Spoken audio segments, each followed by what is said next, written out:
morning and welcome to Brandenburg News Network. I am Donna Brandenburg and it is the 21st day of August 2024 and welcome to our show today. So today in the first hour we have Liberty Essentials with Bill Mohr, Ralph the IT guy, and Karen the Riveter. Second hour is Mike Bambas and he's got another lawsuit that he has had some good success with, and I wanted to talk about that since I'm working on a bunch of the pro se type lawsuits right now, and I wanted him to tell you what he's doing because he's got a real interesting story, and he does the same kind of stuff that John Tater does, but they come about it from a different angle. And then the third hour is Political Prisoners in America, the J6ers, with Jalise Middleton. And today we have on Melissa. Let me think here. Of course, you know what? I've got so many people on here right now that I can't seem to keep it straight. Brittany Perkins and Melissa Alberts today. And so it's always interesting to hear their stories because what's going on with the J6 political prisoners and the super soldiers that set them up, that were cowards and haven't been prosecuted. The story needs to get out, and especially the conditions that they've been living in and living under threat, coercion, and all sorts of bad things. But with that said, let's go ahead and move right to Liberty Essentials. Morning, guys. How you doing? Great. Good morning. Good morning. Good morning. Karen, you've got like the greatest good morning ever. Good morning. You sound like sun. So what's happening? And Thank you. Thank you. What's happening in Bill, Ralph, and Karen world? My world has been busy. Like nonstop busy. There's always something to do, and I'm working on finding the time to not do all of that so I can focus on other things, right? If that makes any sense. There's so much that has to be done, and nobody has the time to do it all. And here we stand on Wednesday morning again, doing one more thing that is costing us all a little bit, but has to be done for the betterment of society, right? I agree with that. And it's like every time we talk and we help educate people, we're also educating ourselves, just having conversations with each other. Just so everybody knows, Bill's the chairman of the U.S. Taxpayers Party. I'm the vice chair for the Constitution Party in the state of Michigan. So this week we were working on, I got myself all motivated one day and wrote 5 resolutions. And we had a meeting. I thought the meeting we had this week was probably one of our best meetings. It was enough of a meeting that it overwhelmed at least one other person that was on the committee, which was good. They're like, oh my gosh. I'm like, this is the way you get her done. I mean, we just gotta, hammer this thing out and fly as much stuff out the door as we can. But we have 5 resolutions we're working on right now. I've got 15 more in the queue. So I think what we're going to do is move forward with our content is going to be based on resolutions and putting people on notice of what they need to do and instructing them. So instead of sitting around trying to complain about who's won the popularity contest, which the Uniparty does, the other 2 parties do, we are actually going to be generating documents and then sending them to the people who need to know what action we have, and then what's the repercussions if they don't act. How's that? Yeah, this is the first step. I mean, you see the problem, you make a statement on it, and then you notify the people that are part of the problem to say, hey, we know what you're doing is wrong. Here's the action we call for, and if you don't do it, then we're gonna come after you for it, right? Yeah.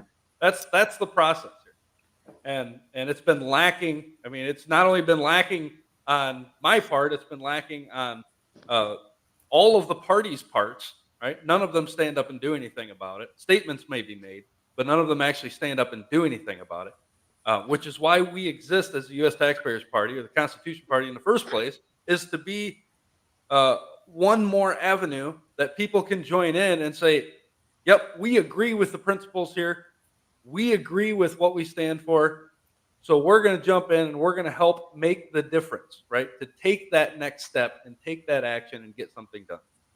Well, and I think the going into creating pro se lawsuits, I think there's another step, and Ralph and myself have gotten really super involved in that, as well as studying the law. I mean, it's been over a year and a half that I've been sitting with John Tater, but it's more than that. Is really digging in, reading things, finding law, how to structure it, how to format things for the courts. And we went through it yesterday with John Tater. I said, you know what? I want to hear your take on how, you can listen to a million people out there give you their opinion on everything, right? But I asked him, I said, I want you to explain the structure and the hierarchy of our court system. So if anybody doesn't know exactly how that works or how they play the game to keep us out of the court system, like the court of claims, and why that is an unlawful court, the whole DOJ is unlawful right now, but why you wouldn't go to the court of claims, because the court of claims is there to protect the government. You're never going to get anything through the court of claims. It is a guard dog. It's a guard dog. So, and how to get around those things that they do by changing between law and equity and all those other things, and when you do file a case. And so I think what's really important is to be able to be educated enough to make the legal moves that you need to. It's like playing chess and outmaneuvering those in the court system, in the bar, that are trying to find ways to break the law but skirt around the law. I thought that was a great segment, and I posted about it on Telegram while I was listening, so that people knew that they could go there for that little. If nothing else, that segment was really informative. Yeah, I thought it was great. You say it's like chess, but we have to understand that it's not a game at all, right? It is making the appropriate moves to conquer, right? To successfully get the job done. But I'm not sure if chess is the absolute way to word that. Well, it's more like war. That's how they're playing it, though. Yes. They're playing a game of chess. So if you want to win, you're going to have a strategy. And honestly, I would argue, too, that really chess was treated several hundred years ago now as training for military strategy, to be able to get people into the mindset of trying to predict the moves of your enemy. Yep. Yeah. I just want to make sure that nobody ever thinks that this is just a game, right? Right. No, you're correct. This is for keeps, but we need to know how to function within the way it works and get an actual strategy. Just like we were talking, it's like, I sent something out on team building this week, and how, what we need to do for team building within the party for the different committees. What we have to have clearly stated goals, have the right people with the right skill set that can accomplish those goals, do a step-by-step plan with some contingencies in there, and then have people assign certain jobs, and then carry things out so that they're accountable for what they need to get done. And I think that we've worked really hard at putting the structure in to carry things forward. That's been a Herculean task. It really has. And because most parties and most people will just go out and pay for everything to be done. Well, if you have no money, because we haven't accepted any of the smurfing money or any of the dark money or any of the PAC money or anything like that, we don't have the money to do that. So it has to come from a few people that are willing to step forward with either some raw talent or absolutely unwavering determination to just keep chipping away at it until you get to the end. I've got to take this call from the hospital. I'll be right back. So yeah, everybody has to be involved, right? We say it all over and over and over, whether it be on this show or within the party itself. Everybody has something they can do, and nobody can sit back and do nothing lest they be complicit in everything that's going on. I wish Donna would have brought up the slides, but Can you present them from your end? Oh, she did. Hey, there we go. Guess she's still sitting there. So we just talked about the, and in the past we've talked about it as well, as understanding where we came from, right? Understanding the principles that were set forth, how this is all structured, so that we can actually make a difference in it, right?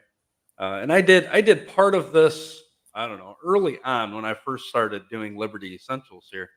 I did part of this regarding religion and government and how those two coincide. But I was telling Donna this morning, it's like I thought it cool to see if I could actually build a PowerPoint again. So I took some and added and removed others and made what I think is a PowerPoint, but I'm not the best at it. So it's all kind of blue and white, it's nothing fancy.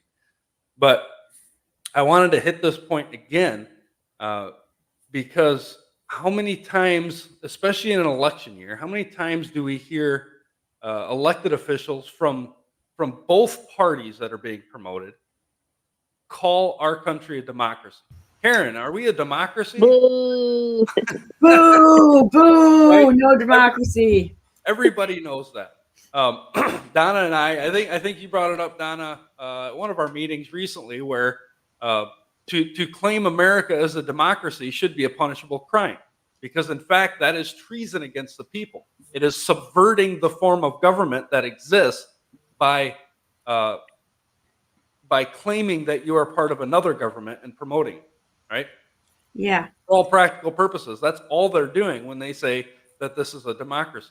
Well, base level, if they're calling it a democracy, they're either ignorant and stupid, or they haven't had an education, which is not necessarily their fault, by the NEA, MEA, and all that commie nonsense, or they're flat out a Marxist who are involved in tearing down this nation by misinformation, disinformation, fake news. And Ding, ding, ding. that's the thing of it is that all of these people that are manipulating the message, even sometimes we don't really even know that we've been turned into their little minions, but we've got to be real careful on what we put out there. We are absolutely not a democracy. There are some democratic processes that go on within the republic, but we are a constitutional republic. So, for instance, if there's a local election, that's just basically, it's a local election. It's still a republic, but they win by a democratic process of whoever got the most votes. And ballot initiatives. Ballot initiatives. And they can't even do that right, because you have to have a certain amount of people that vote for it, and they're not even paying attention to the amount of people in the that are citizens, not just voters. And that's why the 1963 Constitution was illegally, unlawfully installed. Yep. That's where democracy ends, right there, is the ballot box, right? And then the people no longer assemble en masse to determine what is good in government. So if we are in fact a republic, I wanted to hit the point of what it is according to those who were there when they set it up, right? And then how that is to be played out currently in modern day. What have we left off? Why are we not claiming it's a republic anymore? And I think I can make a very clear foundation as to the difference between the two, right? Just by describing what a republic is and moving on from that. So this is, I don't know, I've got like 40 some slides here, right? But they're pretty much all just quotes.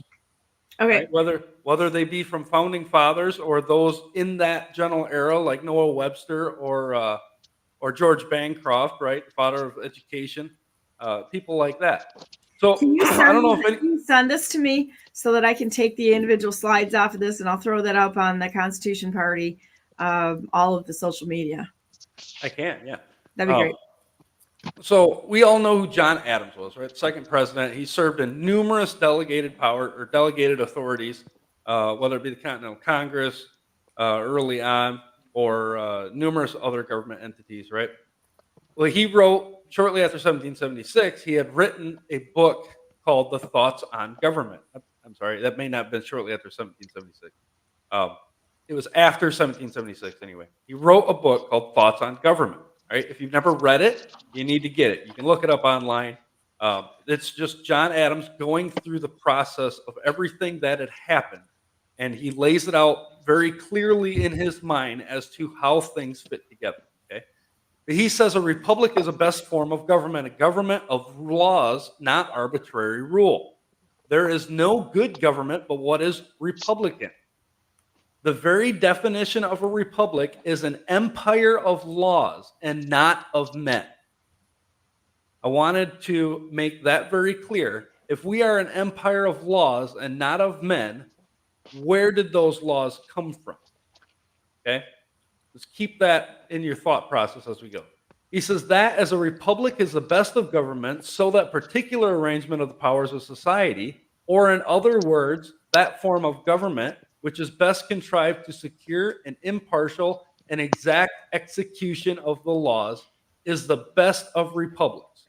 Right? We know that above our Supreme Court, what does it say? Justice guards our liberty, right? The exact execution of the laws is justice. Our Michigan Constitution, you just mentioned the 1963 Constitution, right? So Yeah. When that Constitution was adopted, and I believe the one right preceding that one had a similar statement. But in 1963, even during the height of the most liberal Supreme Court we've ever had, right?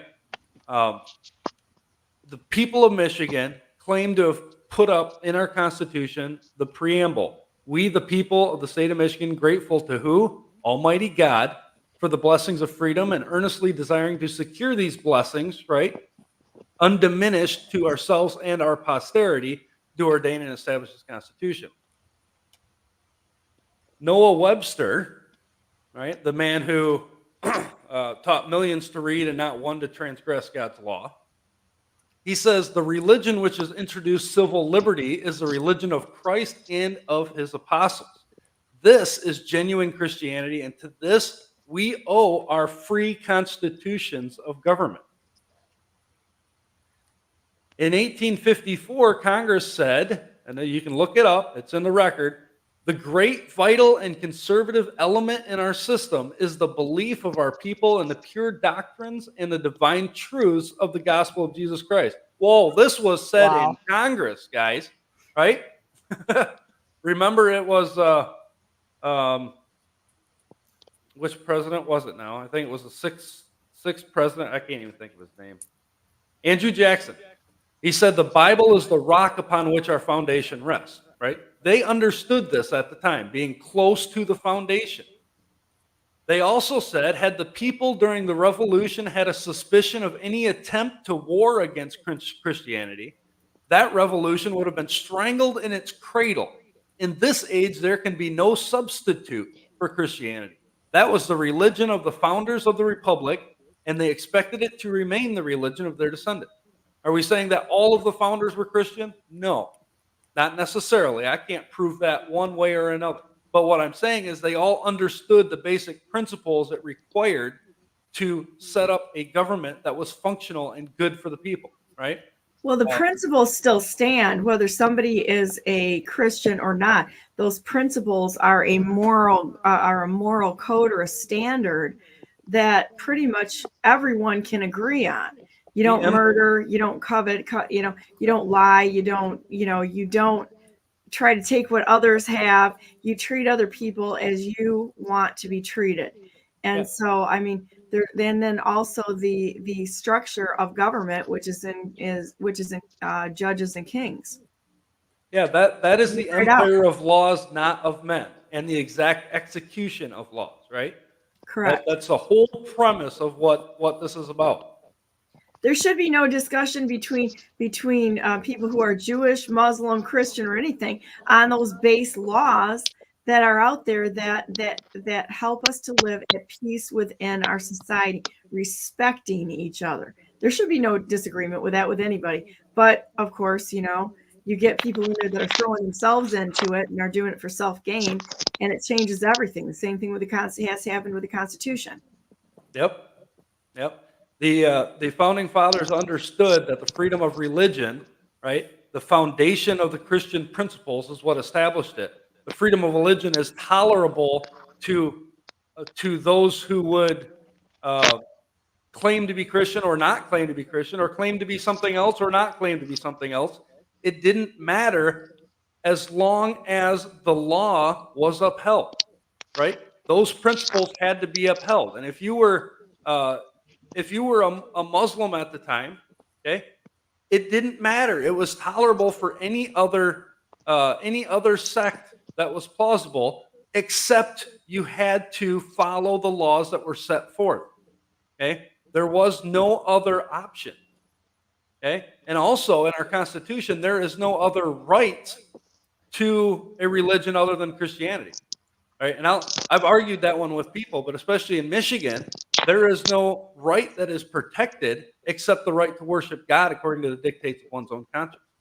It is only tolerable as long as it does not infringe upon the principles of liberty set forth in the laws that have established this nation from the beginning, right? And the execution of such laws will ensure that that remains the same. But that is, in fact, what we're missing. John Dickinson said, governments could not give the essential or the rights essential to happiness. We claim them from a higher source, from the King of Kings and Lord of all the earth. We all understand that from the Declaration of Independence as well, right? Elias Bodenot said, let us enter on this important business under the idea that we are Christians on whom the eyes of the world are now turned. Let us earnestly call and beseech him, for Christ's sake, to preside in our councils. We can only depend on the all-powerful influence of the Spirit of God, whose divine aid and assistance it becomes us as a Christian people most devoutly to implore. I mentioned it before in the early deliberations, especially during Patrick Henry's time, when the men would meet in the local churches, namely, it wasn't Park Street. I lost it. The one down near Jamestown or Williamsburg, one of those, very common place where they used to meet. George Washington actually has a seat specifically reserved there still. But they used to meet there, and it's been recorded in times past that the beginning of it, there was a time when there was a 3-hour prayer. Why? Because they wanted the divine aid and assistance that becomes us as a Christian people most devoutly to implore. Right? That hasn't changed. Webster said the Christian religion is the basis, or rather the source, of all genuine freedom in government. He was persuaded that no civil government of a republican form can exist and be durable in which the principles of Christianity have not a controlling influence. We are now being called a democracy by those who have been set up, those who have so-called been elected, but those who have been placed there to what? Not serve the people, right? Why is that? Because we have left off the basis or the source for all genuine freedom in government. Without that, there can be no republican form of government. He said the moral principles and precepts found in the scriptures ought to form the basis of all our civil constitutions and laws. What has been tried to push out of civil government in its entirety, right? If not but the scriptures, if not but the very foundation of the republic. They understood this then, and we have lost it. And I believe this is one of the things that has to be so promoted to the next generation, lest we lose it all. Joseph Story said, I verily believe that Christianity is necessary to support a civil society, and shall ever attend to its institutions and acknowledge its precepts as the pure and natural sources of private and social happiness. Right? He's claiming that we should be teaching this in all of the institutions, all the education.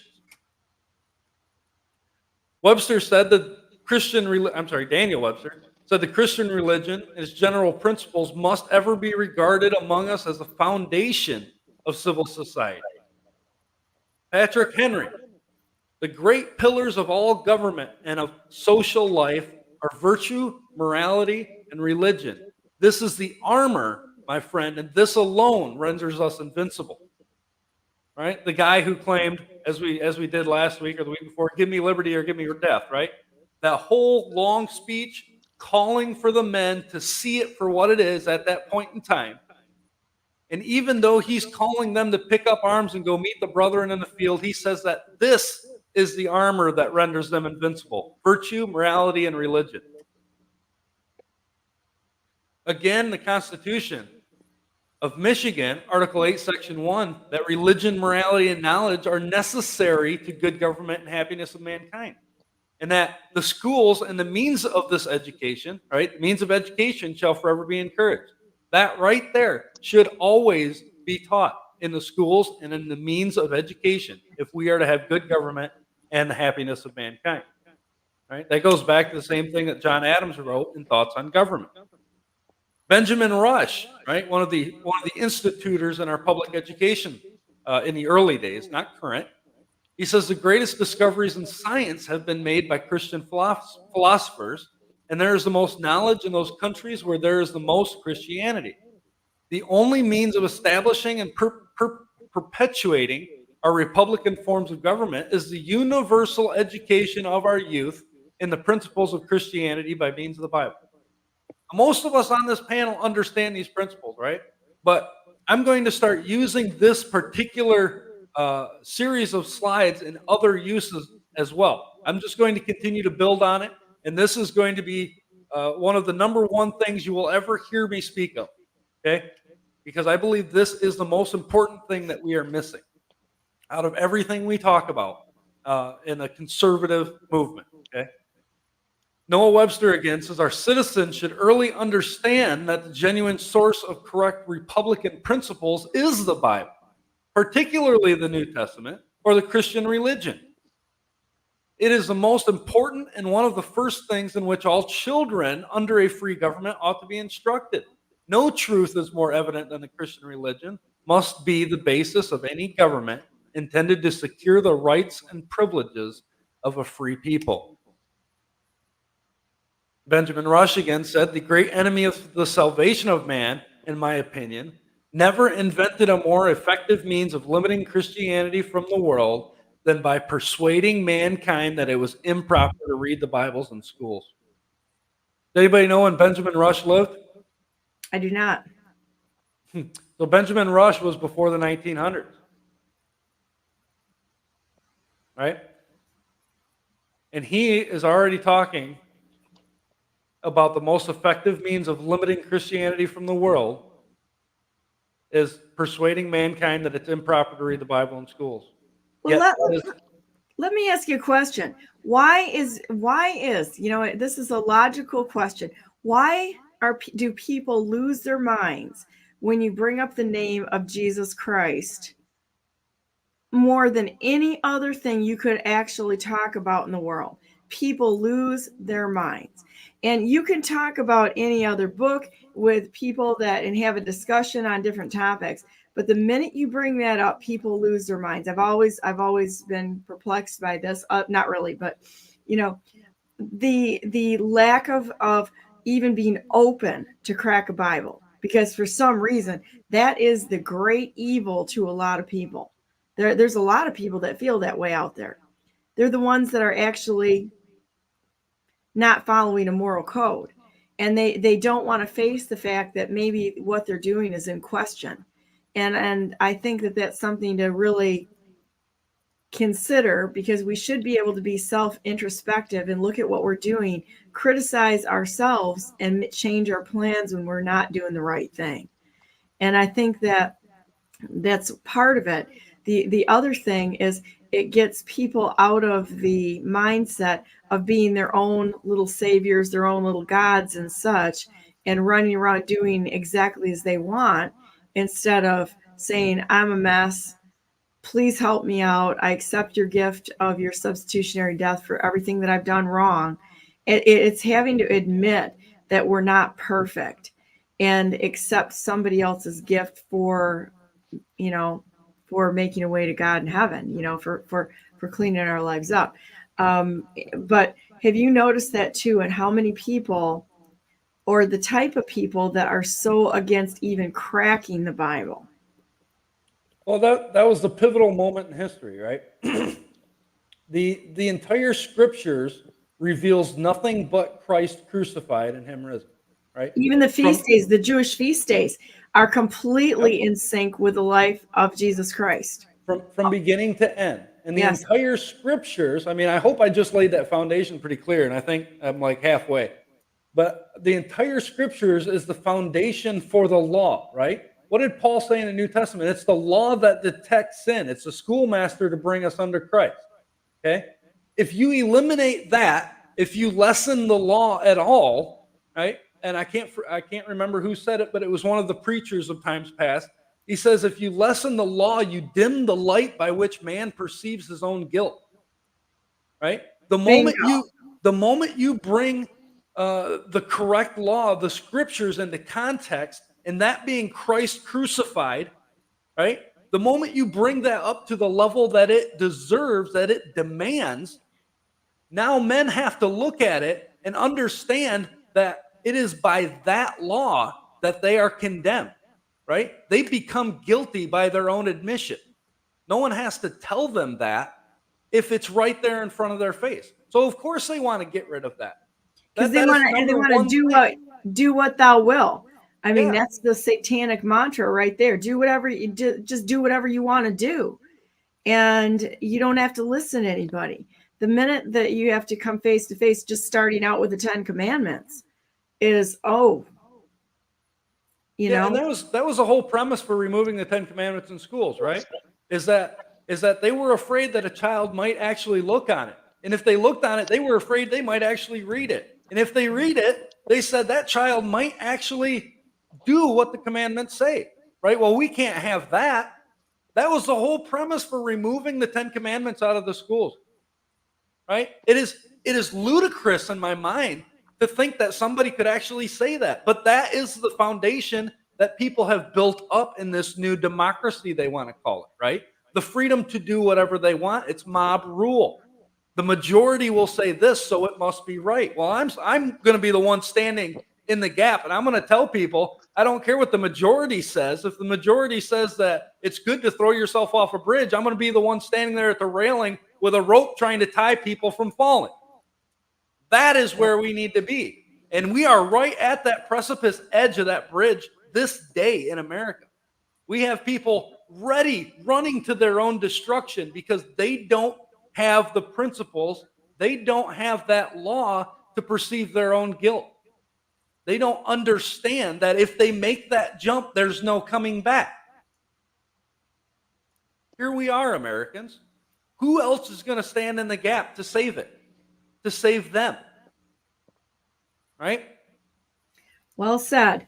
And you know, think about this. If they can get enough people to throw out any plumb line on what's right and wrong, and then you go into brainwashing them into democracy, you have torn it down in steps that are very much a strategic steps to destroy the nation on an individual basis and then a collection of individuals. They don't have to do it themselves. They just sit back and laugh as we buy into their satanic agenda. That's right. Here's the thing, though. The more this is a universal concept I'm seeing happening. The more they push that agenda, the more it starts to backfire on them. This is a biblical concept. There is always a remnant. It doesn't matter. There's always going to be a Bill and a Donna and a Karen and a Ralph who are going to say, no, wait a minute, you people are going the wrong way. You're going the wrong way. My husband likes that line because of a movie. Anyway, there's always going to be a small number who are saying, wait, you got this wrong. The Bible says this. What are you doing? That's not right. And I see that like even in the commercials or the ads for Kamala Harris. I can't say her name. I just can't get it right. I'm sorry, guys. Harris. Everything they say in the commercials, I'm like, that's entirely backwards. But it works totally right if you see it from the other direction. And that's how everything goes. The more they push on that agenda, the more it backfires. And a primary example to me is Donna having those J6 defendants. I've been trying to keep up. I think I'm caught up now on listening to the shows because I want to hear what they have to say. And what has been interesting is like progressively each show, Donna, you have had more and more and more God in the last week. Yeah, it's really amazing. And Jalise and I were talking about it. It's like the one thing I find is that when Jalise and I are on, it's amazing to see what's really happened because we give permission to talk on those things that really matter, not necessarily their physical circumstances, which is important. But have you noticed how more than that, what they really want to talk about is how this really moved them closer to God because they were in a situation they could not control.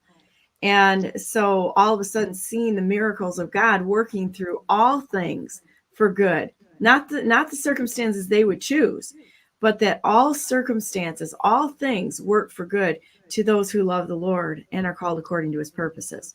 And that's a real dividing. There's a dividing line in people, and you can see that clearly if you pay attention. Hux, And I think it's great because I just want to finish this thought real quick. Sorry. That's okay. That their freedom was taken away, and yet in that process they became closer to God. And yes. that is shining a bright shining light through them and their story via your show. But doesn't that cover everything that the whole country is experiencing right now? We're losing freedoms. We feel like we're losing control, but at the same time we're going, hey, wait a minute, let's put God back in the schools. Well, see, I think what we're describing here is a process of creating diamonds. You know, it's like a little bit of pressure. We're getting out of control, and we're getting squeezed a little bit. And pretty extra sure God's going to create some diamonds in the hearts of men through this, which I think is a beautiful process. Hawks Design says Benjamin Rush was born in 1746 and was the treasurer of the U.S. Mint. Bill, you sound like David Barton. Thank you.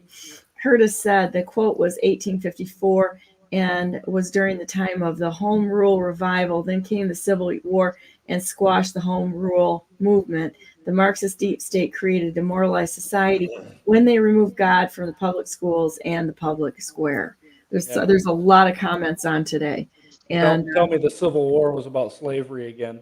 Yeah, there you go. It wasn't. I am so sick of people coming up and describing that in that sense to me. I mean, the birth of the Republican Party, right?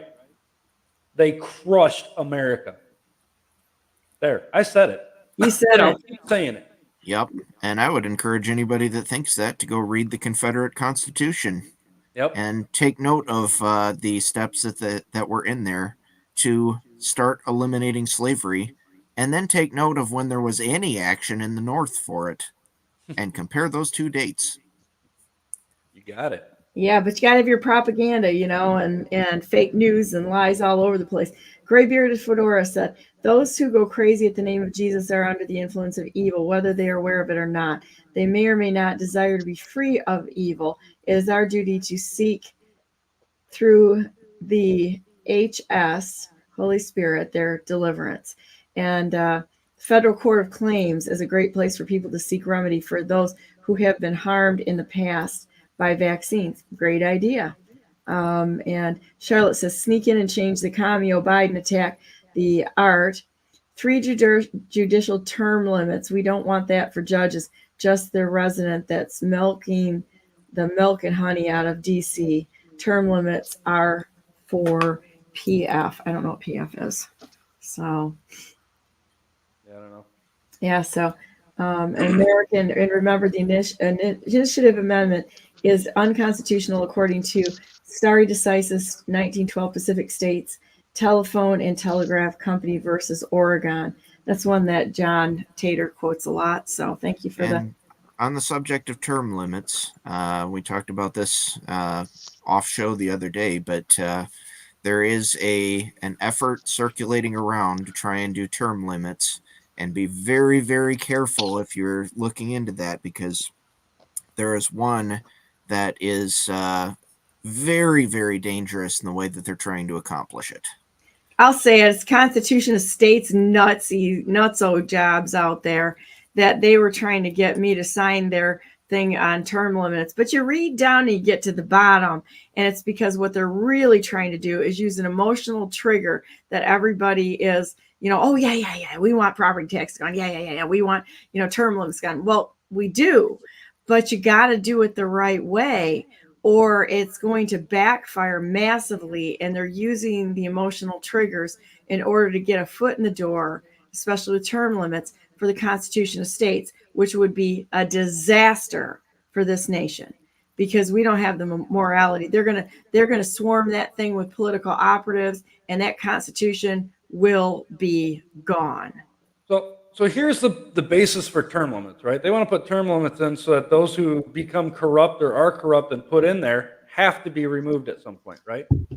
You take the other half of that, Donna, you and I talked about this a little bit, is that if you get a good guy, a wise man, a righteous man in place, well, guess what? He's term limited. So when you do that, he's gone. How many of those can you find compared to how many corrupt people that they can put up? Right? I guarantee you that those who are tolerated in power can continue to bring more corrupt people in place than we can find wise and good people to replace them with. Right? And it's all premised on what I'm talking about. The other thing is, people in Michigan specifically need to understand, if you read your Constitution and you understand the principles on how this government functions here, it's either Article 2 or Article 3, I'm not sure which. In Section 10, you will understand we have term limits for representatives and senators in Congress. But because of a Supreme Court ruling from a case in Arkansas, Michigan does not enforce that, because they say that we can't put any more stringent restrictions on how we elect our servants, more so than what's in the U.S. Constitution. I don't find that anywhere. But what I find is that Michigan has term limits, and we're not even enforcing them here. So you go ahead and you put your term limits in the U.S. Constitution, and you tell me who's going to enforce them. That's all I want to know, because they can't follow it now. You add something to it, they're not going to follow it then. The only way we do this is if the people are morally set up enough, morally righteous enough to stand up and look at one of them congressmen and say, you have violated your oath of office. You have violated the law. You're a criminal. We're going to hold you accountable by impeachment, prosecution, and remove you. Why do we need term limits if we have the right to remove those servants? Mm-hmm. It's ludicrous to think that we can just keep them in there and keep them going. But that's only if the elections work, right? Which at a federal level, I guarantee you, you can't touch them, because we never corrected anything from 2020 or from 2022, Donna, or from 2018, 16. Go back all the way. Decades. We have had this stuff going on for decades. I dare you to go back to about 1865. The more I find, the more I can trace it right back to that era. Before. Because of Lincoln. I always, that's where it starts for me, but it's probably before that. There was definitely attempts to cheat before that. Absolutely. But Lincoln wasn't legitimate. He shouldn't have been even on the ballot. So there's so much more than, I mean, I am glad to see people all of a sudden starting to wake up to the problems, but they got to be more than that. We have to wake up to the solutions. That's where we're at. And it all starts at the local level. And it all starts with actually upholding the law and enforcing the law. Get rid of all these plea bargains or plea deal nonsense that's going on, and uphold and enforce the law. And the penalties have got to be there that actually give it some teeth, because right now there's no teeth to any of the laws. They do whatever they want because there's no consequences. They've got themselves entrenched in a situation where they're protecting each other, and there's not enough Americans who are willing to step up and do the hard work, which doesn't include going to political meetings and standing around eating cookies and drinking coffee. That doesn't work. You've got to be able to get out there and actually do the work, run for office, work on somebody's campaign, write resolutions, write letters, start communicating with these people, not just talking about them. That's the last thing we should be doing, is just talking about them. We've got to do something. Well, and I would argue, too, that a lot of the problem with a lot of the laws we have is the selective enforcement of them. Because if all of the laws were enforced onto everyone as they actually are written on the books, we'd all be in jail. Every single person in this country went to jail at least 6 times on a daily basis, pretty sure a lot of those laws would change real quick. Yeah.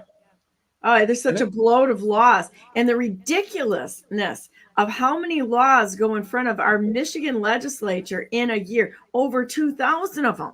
They're not even reading them. It's like an assembly line. They're just stamp, stamp, stamp, stamp, stamp, stamp, stamp. That's it. They don't even know what they're signing. Somebody's telling them, because that's going to earn them money to get to fund their campaign next time they run. It looks like law and it smells like law, but it's pretended legislation all the way around, right? And it's the lack of education that has caused this. Is the whole deal. And apathy. We're not educating the next generation to stand up. Okay, I was not educated to stand up. My father was not educated to stand up. It was later in life where, oh crap, we got a problem here. Now all of a sudden we got to spend an unfathomable amount of time to play catch up, right? Because we're on defense. We've got to get to the point where we can play offense. And Benjamin Rush, I mean, I've got the slide pulled up right here too. He says that the wisest plan of education that could be offered would be unpopular among 99% of the citizens of America if it opposed any degree of the doctrine of the Trinity. I'll be right back. Hey, wait a minute. He mentioned the citizens of America. Ooh, Karen's going to blow a gourd.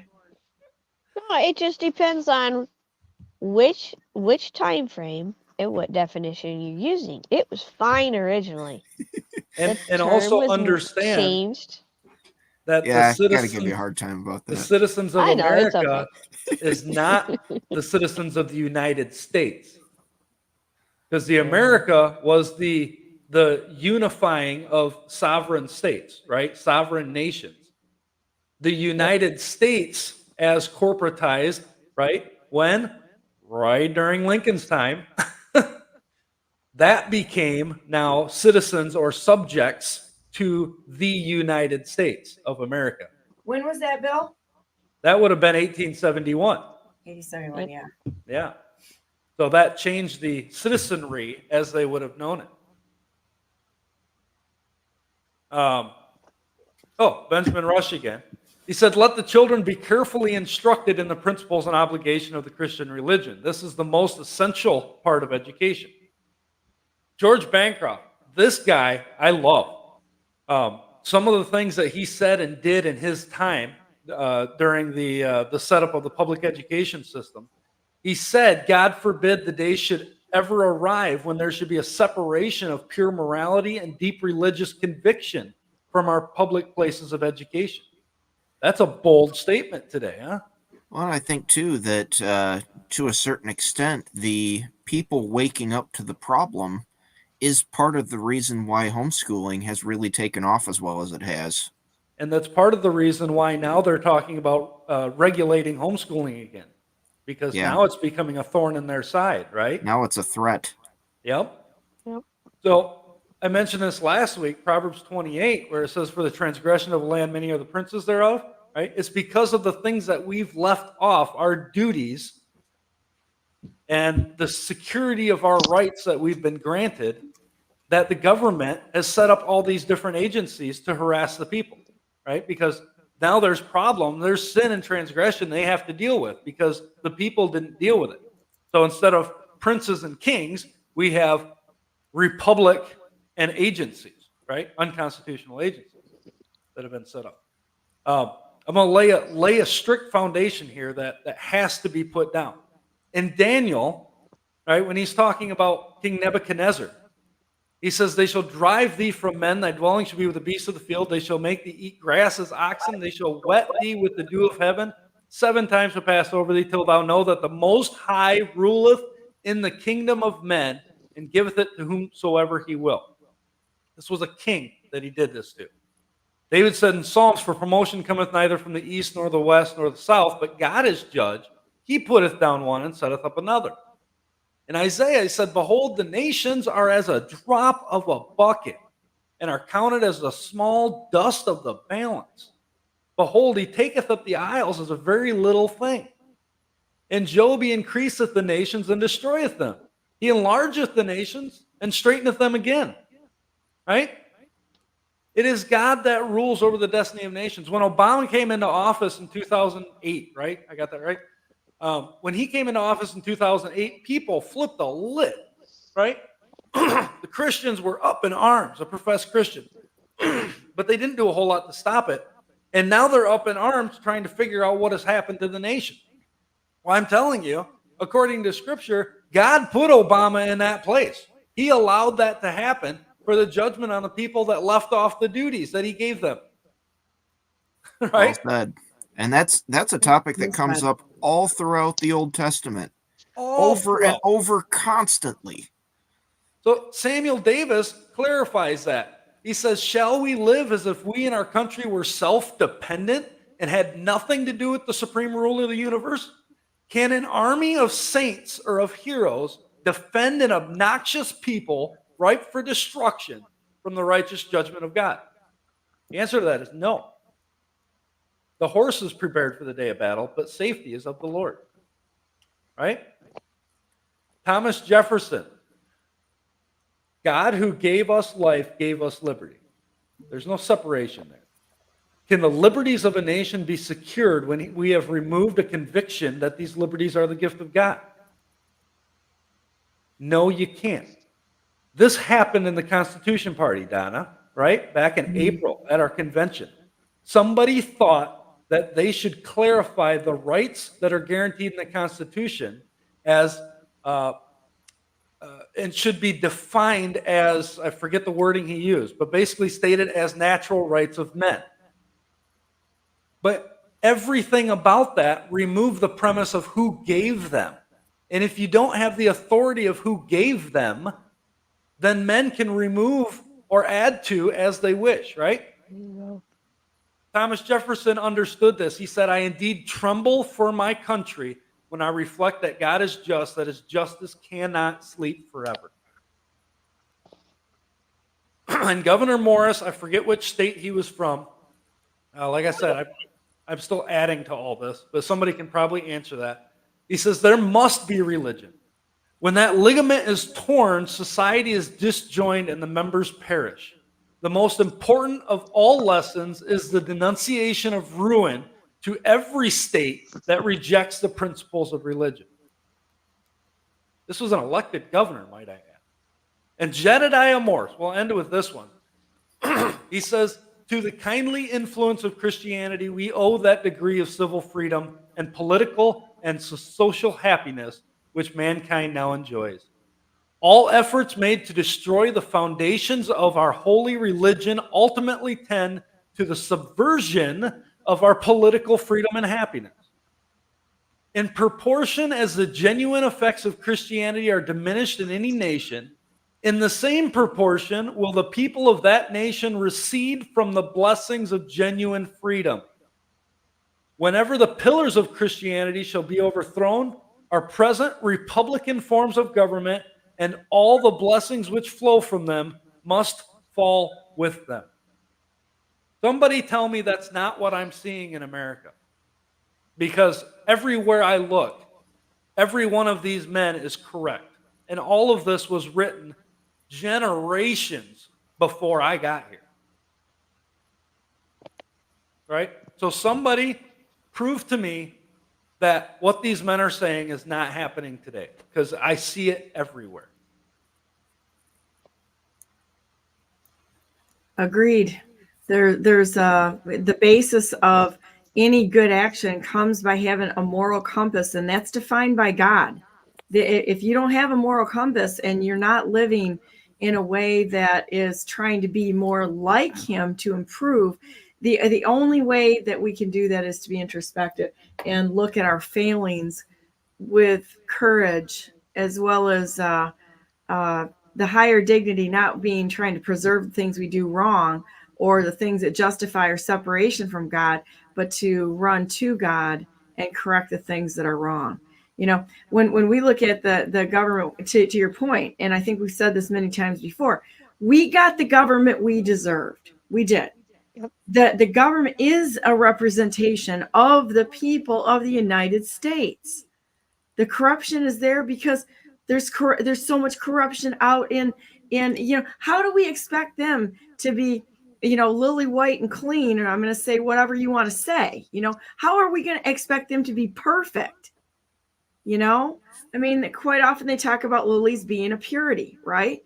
How are you going to expect them to be pure and righteous when our society is so corrupt? And that goes down to the individual. It's a collection as an individual. I don't know how else to say it, but I think God's going to put us through some really trying times here. And I think it's going to be real shortly, right? because this can't go on the way that it's going right now. And as to your point, Karen, it doesn't have to be, should be all of us, but God does always have a remnant, and that remnant is getting stronger every day. I'm listening to stories out there of incredible persecution, and all it's doing is pressing those people into diamonds, and it's amazing. It's a totally amazing process.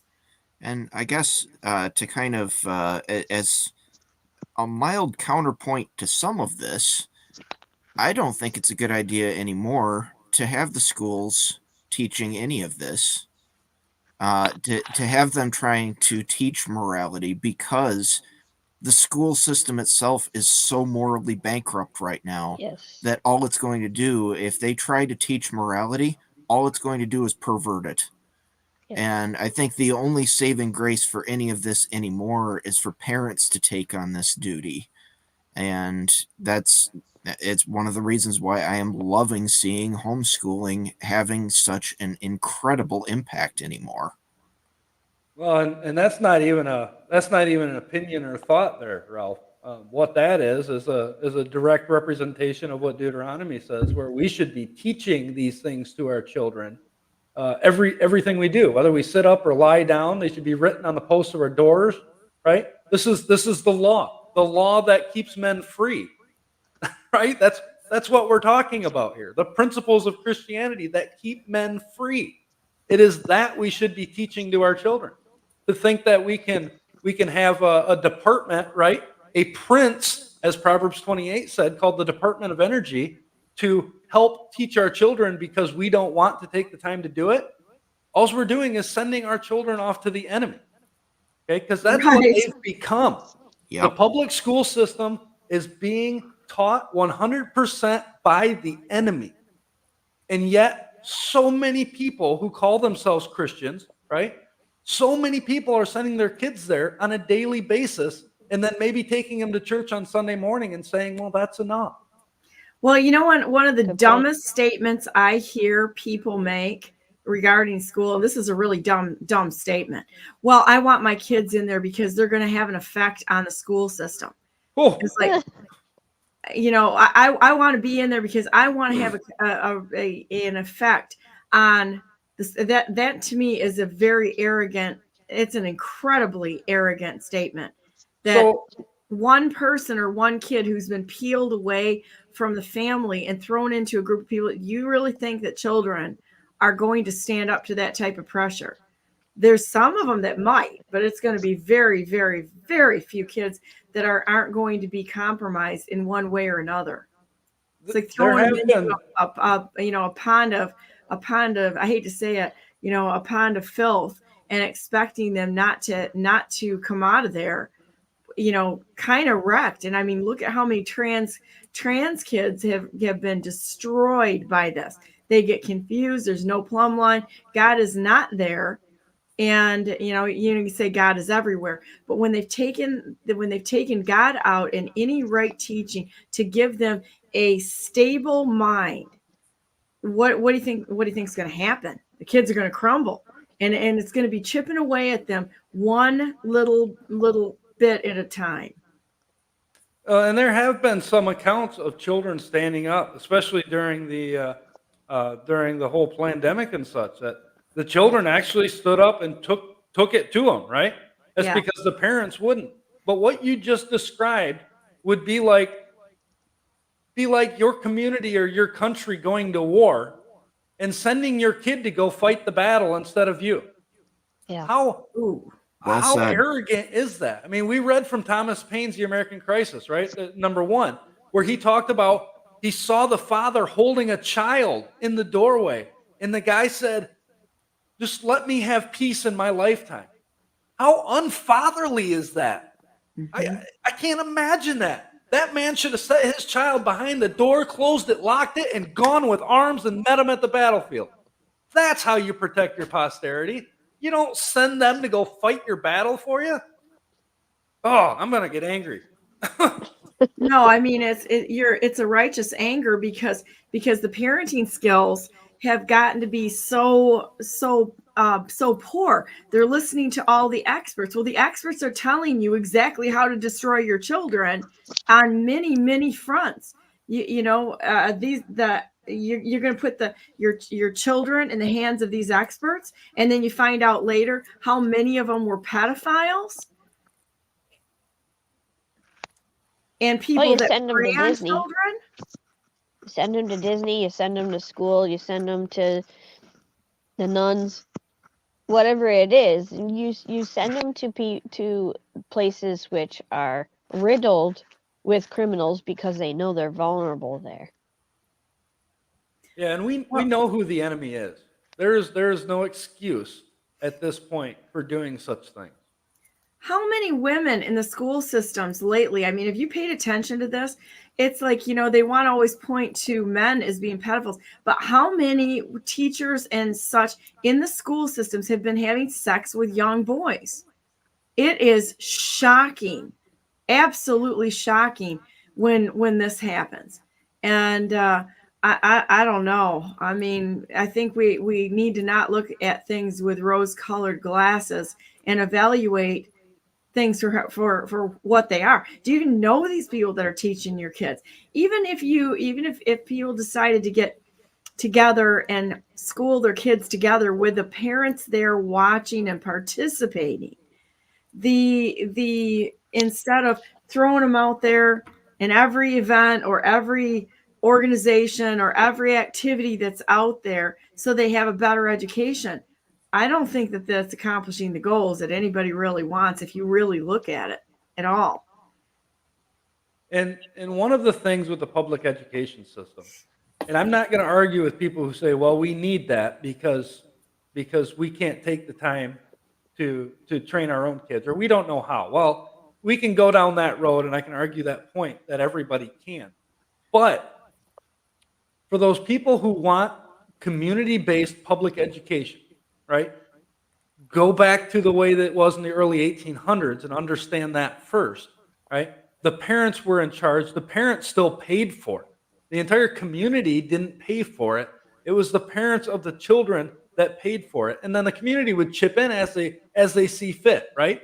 Their oblations, if you would, to the school system.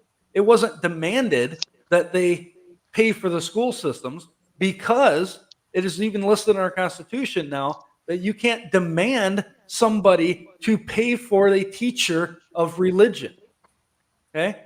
Yet we've set this up as a public education system through the departments of education all the way up from the federal government down to the state government, even local levels, right? All these princes again now are controlling our education system. And what are they teaching? They are teaching nothing but religion. It is the religion of Antichrist in the school system. Yep. That's all it is. And they're making everybody pay for it. So everybody that pays your local school tax, you are paying for the instruction of a religious teacher to destroy the principles of Christianity. Keep that in mind every time you pay that property tax, because that's partially where it's going. Yeah, and you're absolutely right. And economically, when you look at this, how much money? So because we have one company that works with unions, and I understand how these unions work very, very well. But think about this: what we could pay if we paid for, instead of paying the union fees and dues and such, as a private company, we can get insurance for a third the cost of what it costs through the unions. I want you to think about this. This is going to go for the teachers too. And the teachers are all out there screaming, no, you're going to wreck my profession. I put so much time in that. Well, you know what? Any of us can say that right now, who are having our lives destroyed and have to make moral choices on walking away from things. All of us, even business owners, we have had to make the choice of closing our companies or complying to the communist structure that's going on here. All of us have had to do that. So cry me a river, because we're all in bed on this right now. This isn't teachers against society or anything else like this. This is society collapse. We're talking right now. And the doctors who have bought into this, that are I mean, we can go in many directions. So there's no victims here. There's no bigger victim than anybody else. We're in this together, and we either get out of it together or we die together. Okay. Well, And I we're think all going to have to make some cuts. But think about this on an economic matter.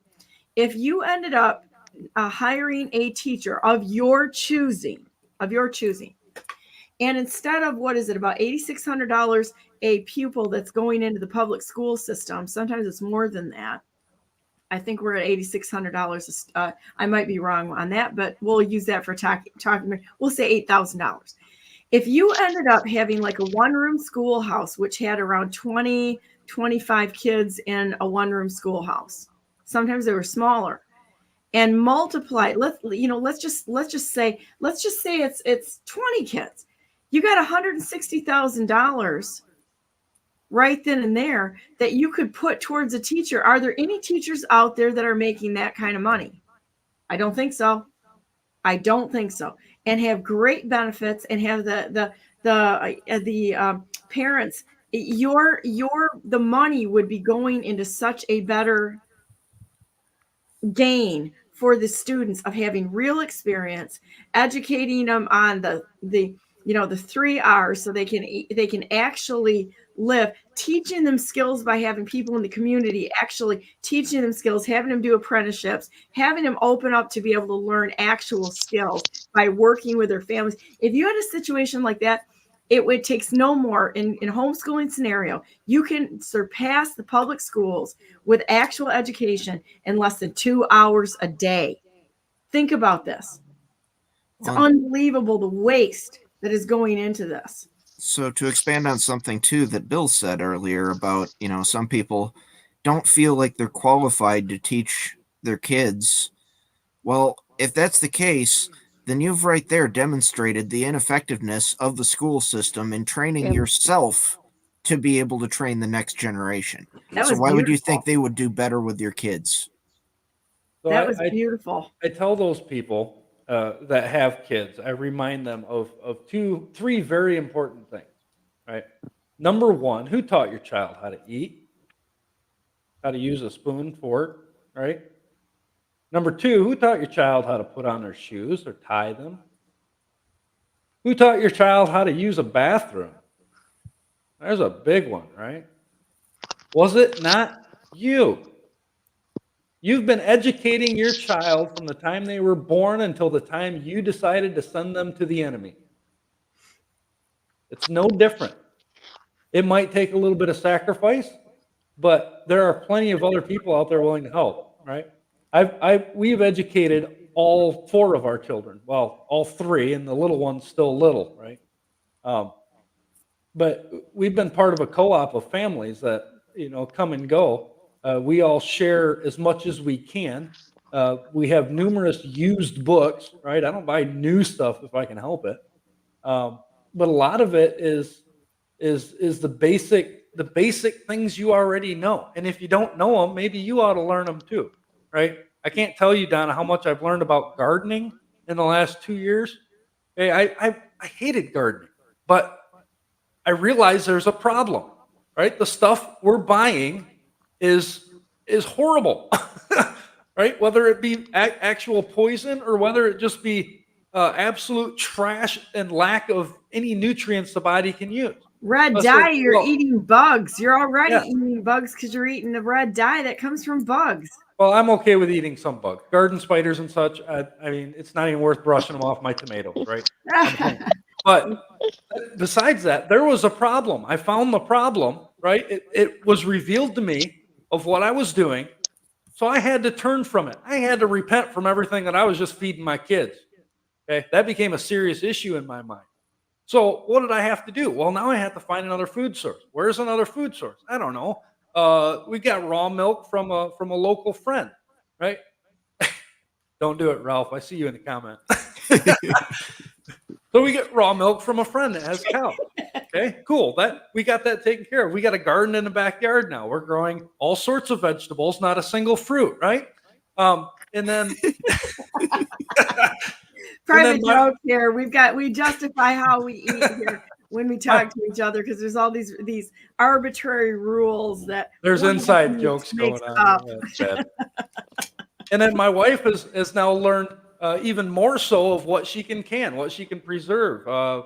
We bought a freeze dryer because we saw the need that maybe we need to preserve food farther and longer for the community, right? For other friends and family and people that may need it. So she's been doing that as well. It's just a phenomenal woman, right? When the scripture says, "He who findeth a wife findeth a good thing," that is such an understatement by Solomon, right? She is more precious than rubies, he says. I'm not a ruby fan, right? But my wife is just absolutely incredible. If I could brag on her for a minute, right?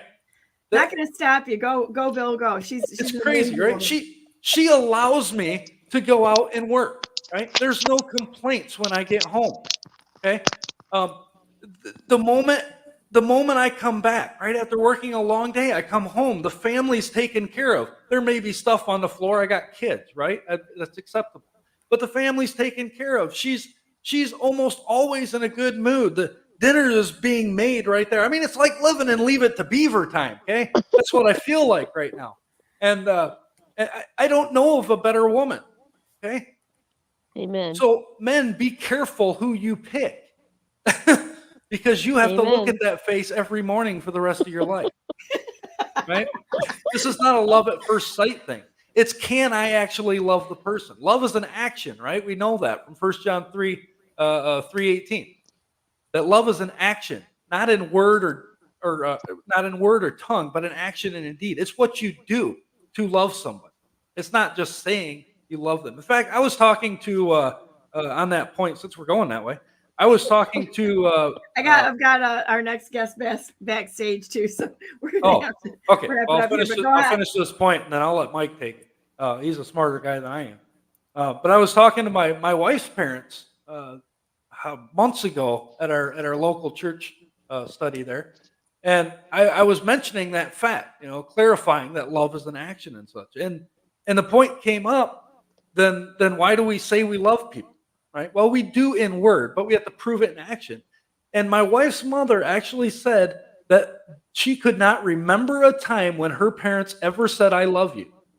But there was never a doubt that they did. Amen. How powerful is that statement? Yet we have people saying, "I love you," and then aren't even willing to give you the truth of the matter. Right? Like what we just did on this show today. I love you, Bill. I don't know how to Love you, handle Bill. that, Karen. We love you, Bill. I mean and it in a friendly way. yeah, and we really I think love we your really- wife, because your wife is amazing. So she's an unsung hero that just works me. What a precious soul she is. She really is a very precious, and your children are just absolutely precious. I mean they're just such a one. They're just wonderful to be around. And your whole family is just precious to all of us, and I love Ralph, and I love Karen. I love you guys very much, and so many people that are commenting in the chat too. There's a lot of people that are on today, and we truly do love each and every one of you and want the best for you. So that's why we come on every day, is that we want to continue to go forward as a family, because our family that we have, it's a family of God. It's not a family of convenience. It's a family of people that are willing to commit to each other to be there in times of trouble. That's what, it's not just through the parties and the good things. It's when things go completely to hell, that you stand together in good times and in bad times, with long suffering, with a word of encouragement to help each other stand when things go wrong. And I couldn't wish for finer people to stand with. I really couldn't. Love you guys so much. Well, with that said, I think what we're going to do is I'm going to cut into this, because we've already 15 minutes over, and I need to bring Mike in, and he's being very patient right now. So we're going to go to a break, and we will see you guys. I'll see some of you on Friday, Karen and Ralph. And then we'll see Bill, who's going to be sitting in a canoe with a cigar next Wednesday on Liberty Essentials. So you guys have a great day. And we got to work on those resolutions. So I'll probably give you a call later to get some motion going on those. I don't think I'm letting you out of it. I'm going to tell you you're going to have to work on some of these a little bit with me. I've got working documents. They're in process. I'm just not giving you things until I have a set. Oh, okay. When I'm completed, I'll give it to you. This is a sneak attack here. So going into Donna's resolutions and making them better. That's what we can all hope for. So I'll be right back in about 30 seconds with Mike Bambas. Thanks, guys. Love you pieces. Love you too.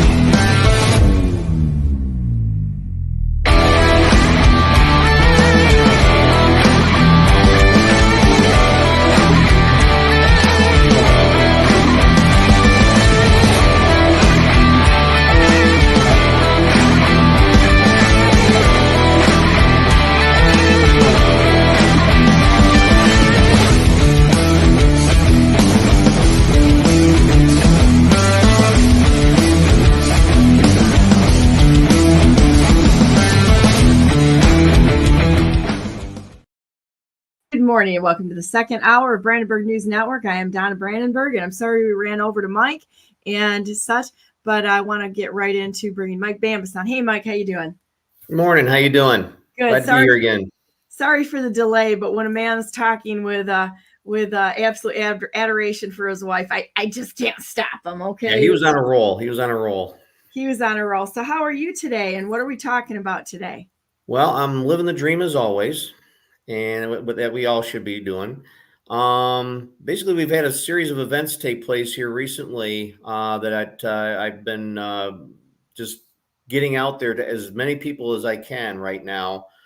This doesn't just affect the state of Michigan; it affects everyone across the nation, and this has to do with this kind of started with the fact that years ago during COVID.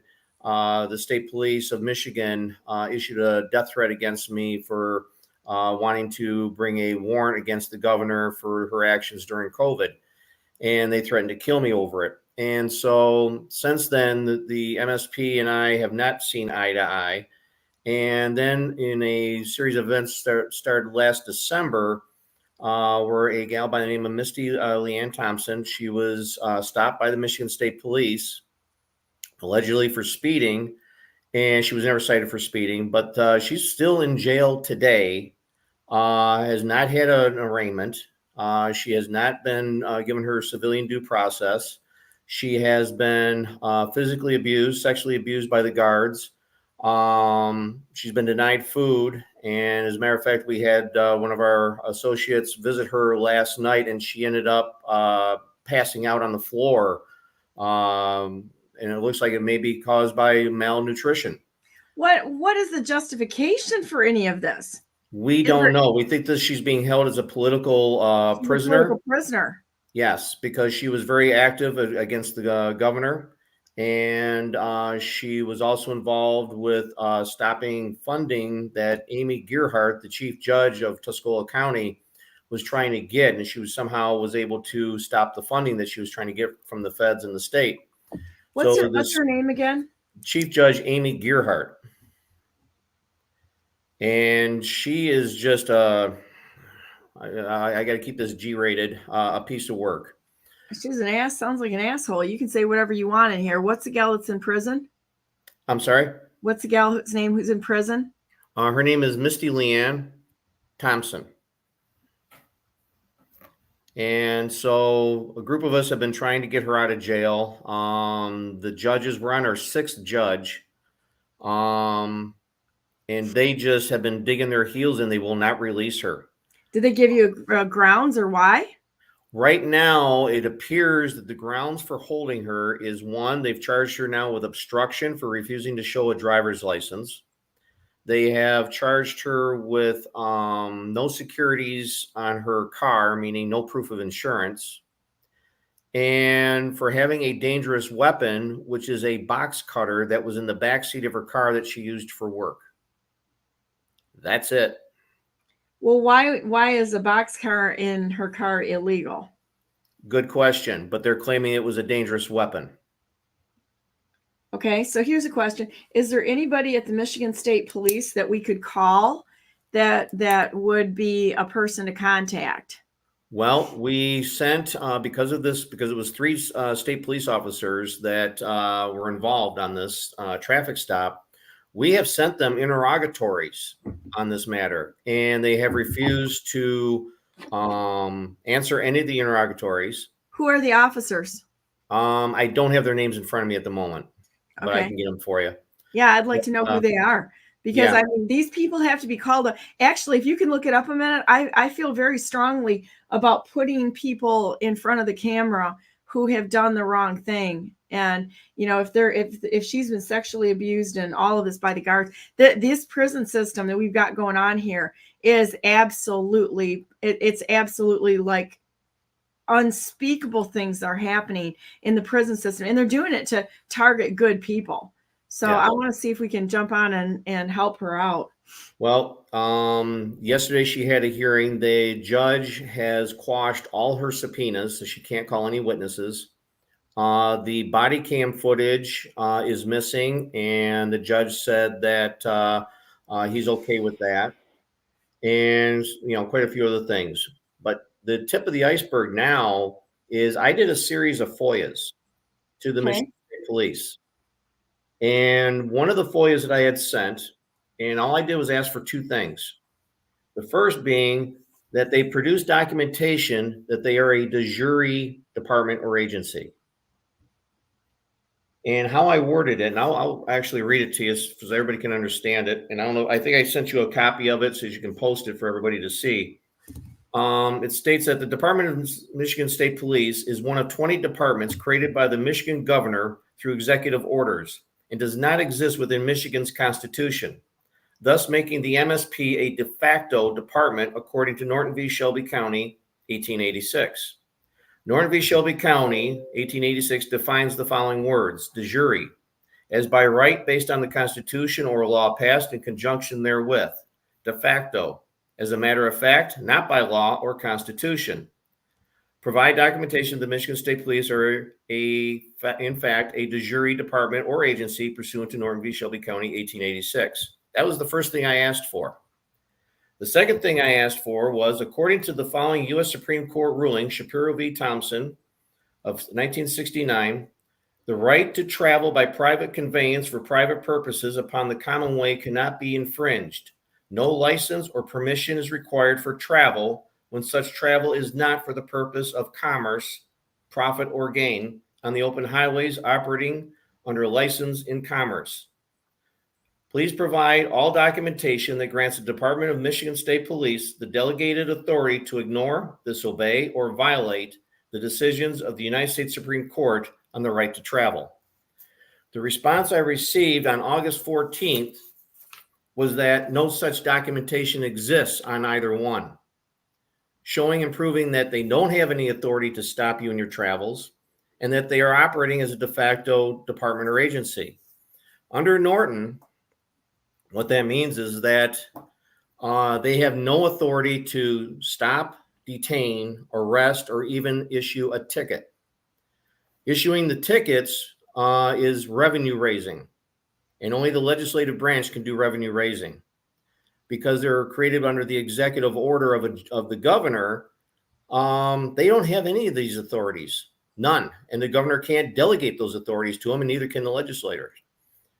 So my next move on this is to write a letter to our wonderful AG and point out the fact that the Michigan State Police now, through this certified response on the FOIA, have openly admitted that they are de facto.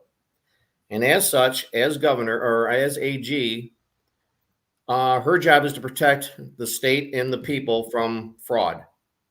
So I'm demanding that as the AG, she disband and shut down the Michigan State Police and return all funds to whoever was extorted by the Michigan State Police. Now, the response I'm expecting is basically go fly a kite, which is fine.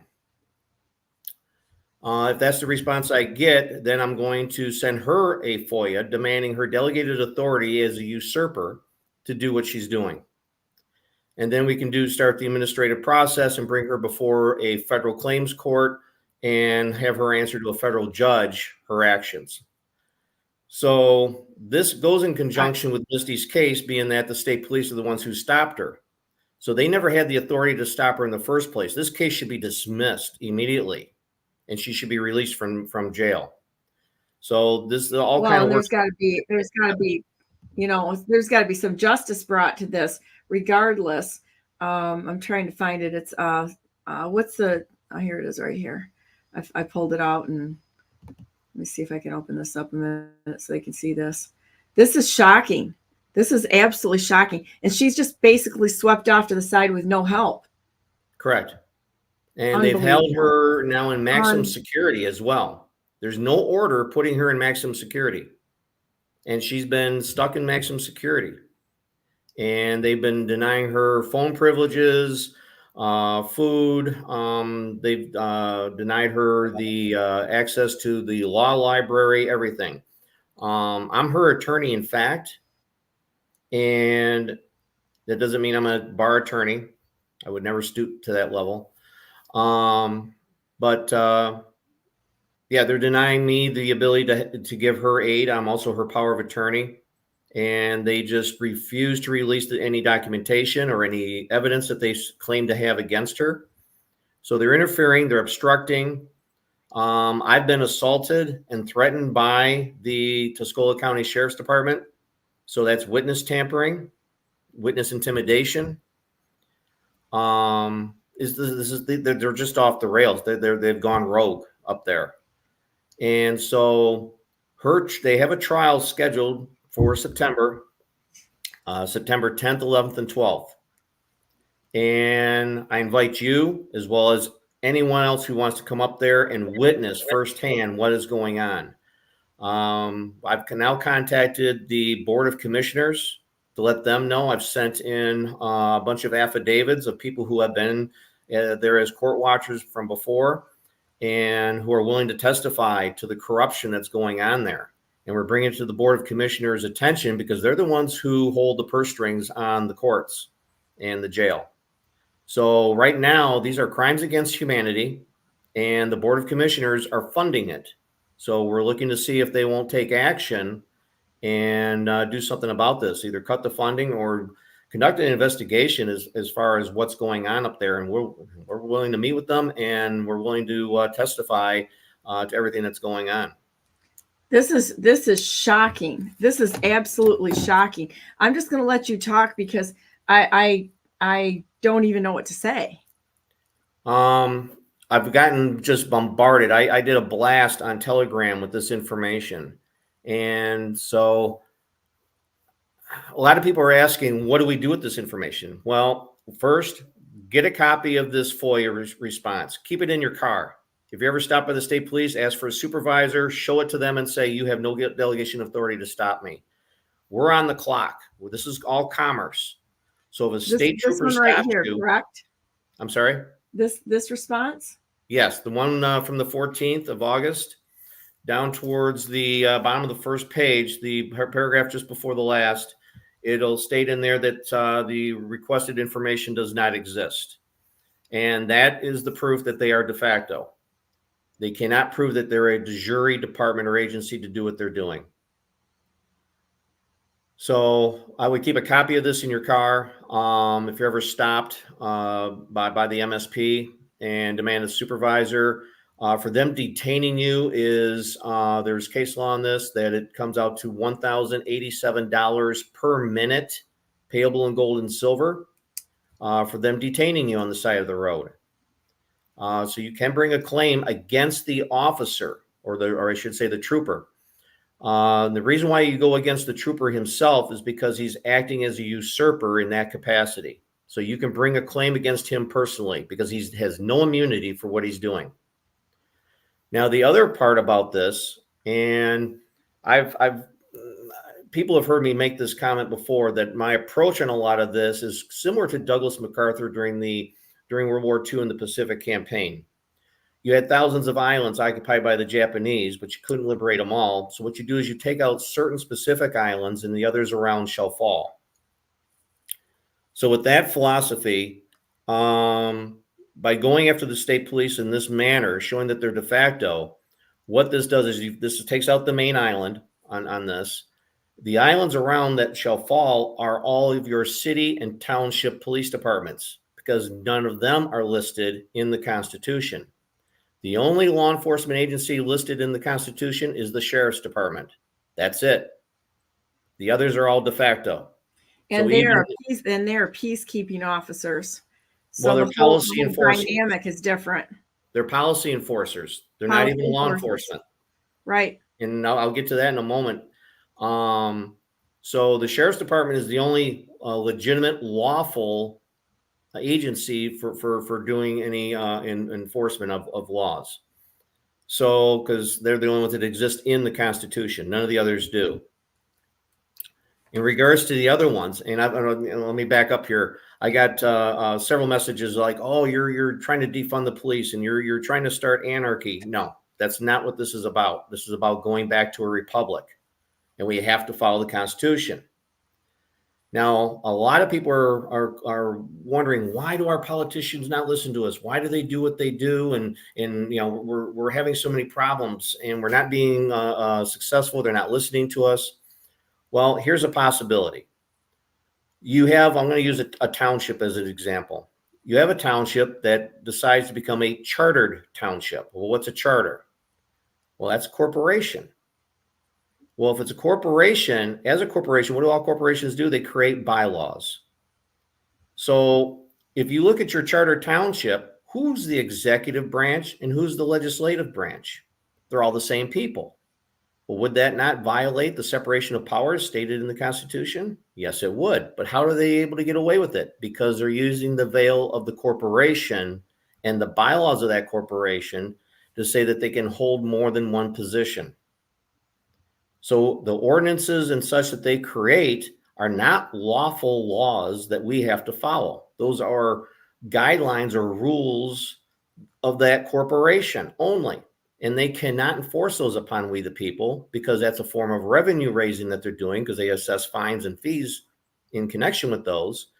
That's all revenue raising. They can't have the authority to do it as a corporation. They've usurped their authority, because nowhere, anywhere in our founding documents, whether it be the Declaration of Independence, the Northwest Ordinance, Article of Confederation, U.S. Constitution, or the Bill of Rights, does the word democracy appear. Nowhere does corporation appear. Corporate body, any of these words that create a corporate status in that capacity. So they're not public functionaries in the sense of representation of the government. What they are public functionaries as a corporate officer of a corporation. So my opinion is that since 1871, when the United States incorporated, and that's shown in 28 U.S.C. 3002 subpart 15A, that defines the United States as a federal corporation. Give me that number again. 28 U.S.C. what? 28 U.S.C. 3002 subpart 15A. Okay. And that's Congress's definition of what the United States is a federal corporation. Since then, we have not had an actual government. Those seats are sitting vacant. And what we have are a bunch of corporations running everything. The state of Michigan is a corporation. Article 7, Section 1, organize, and even the county, right down to the counties. Article 7, Section 1, organized counties shall be a body corporate. The state of Michigan operates under an EIN number. They're all corporations at different levels. So as corporations, they're basically hiding behind the veil of the corporation status to circumvent the Constitution.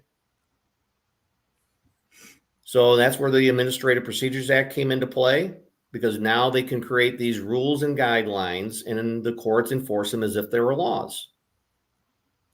Wow.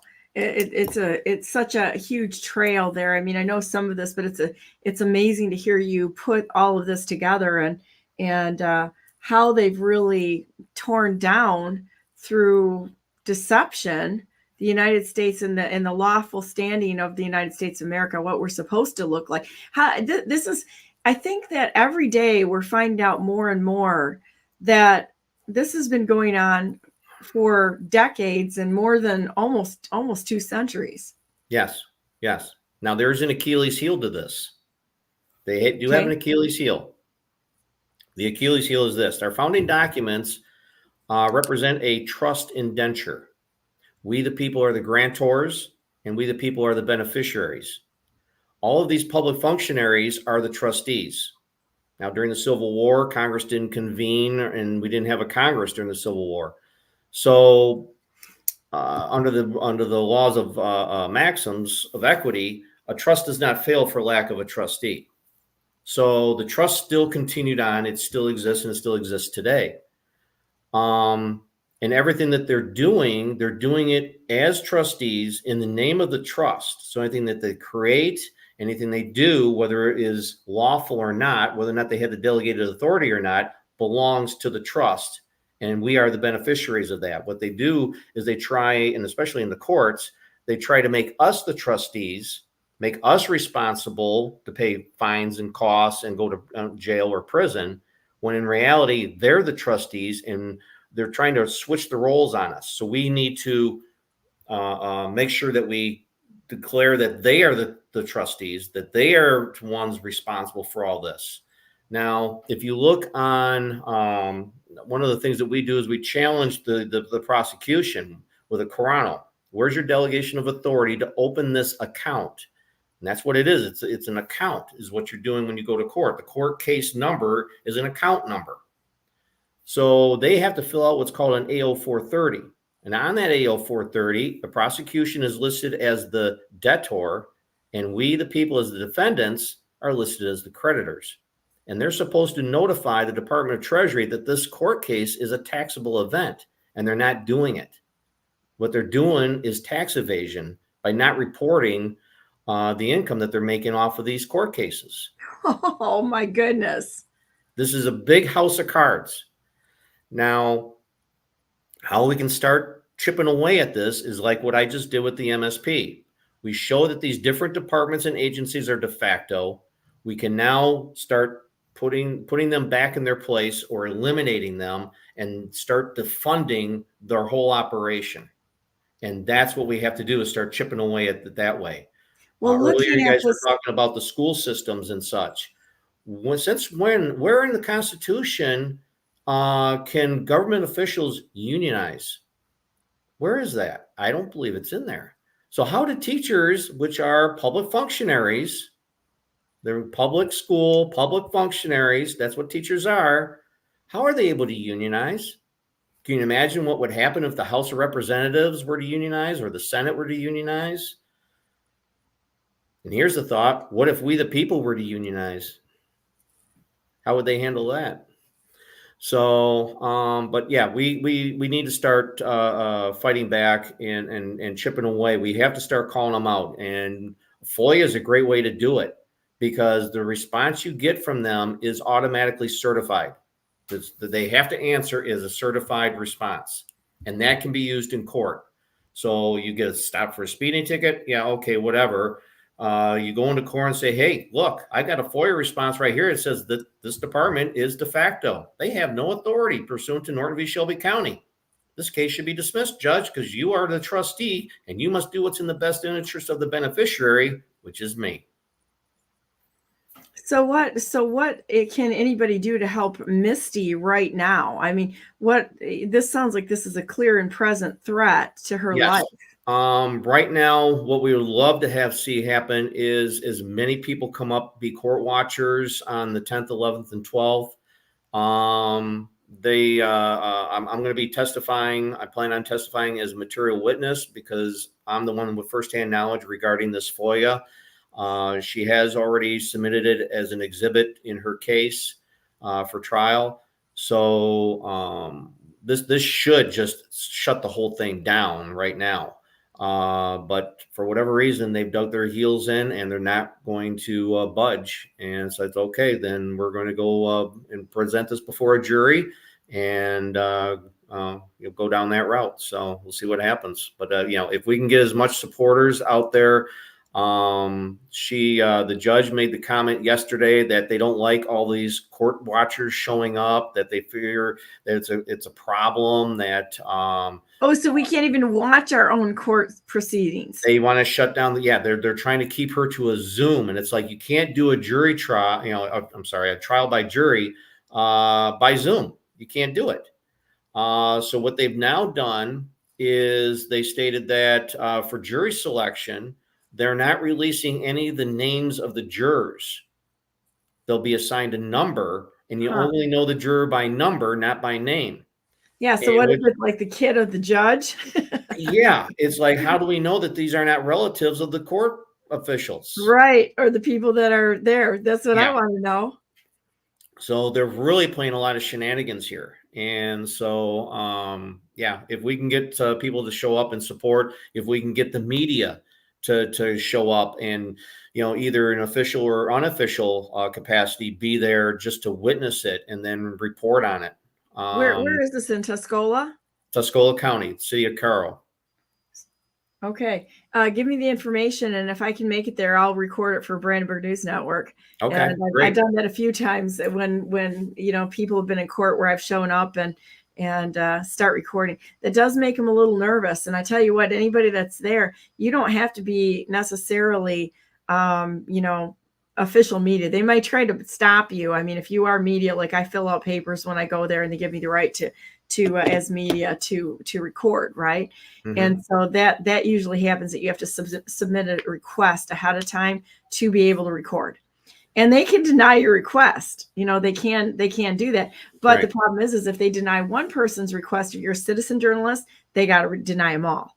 And so that does seem to frighten them just a little bit on the accountability of what they're actually doing. But this is incredible. Don't you wonder how many people have been put in jail as an example of sit down, shut up, and don't question us. We're in charge, and you're just going to have to deal with it. That probably happens every day. It probably happens every single day because people have not been properly educated on how the system works. There are a lot of people, and back when I first started doing this stuff, I believed, you go to court, you tell the truth, the whole truth, and nothing but the truth, and justice shall prevail. No, it's a money game with them, and that's all this is about money. And right, wrong, justice, it doesn't exist in a courtroom. We don't have courtrooms. There's a video going around from Justice Gorsuch.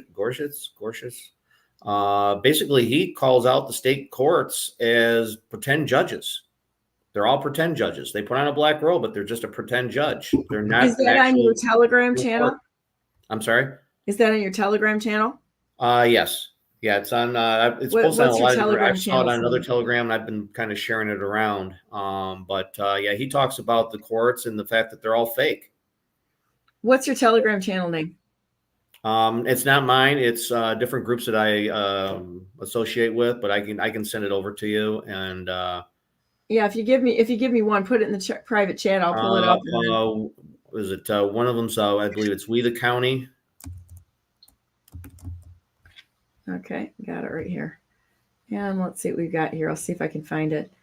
I love We the County. That's Paul Urban, isn't it? This one's up in Tuscola. Oh, this is Tuscola. Yeah, the one I'm linked up with is in Tuscola.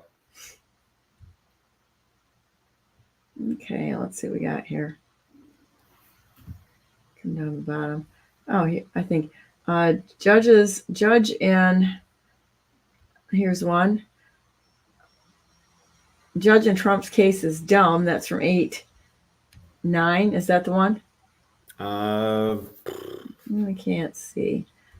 Let's see if I can go up. I'll see if I can grab it. If not, I'll find it and we'll post it later and such. So because we definitely have a problem. Oh, definitely. Yeah, these are not real judges. We've actually shown before that none of these judges have a proper oath of office under Article 11, Section 1 of the Michigan Constitution. They don't have an anti-bribery statement on file. They don't have their FARA statement on file.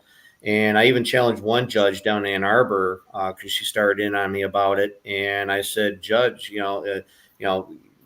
the attorney from the other side, I said, he doesn't have a proper license. And I said, in regards to licensing, in Article 6, Section 19 of the Michigan Constitution, even judges are supposed to have a license to practice law, but the U.S. Supreme Court's ruled that there is no such thing as a license.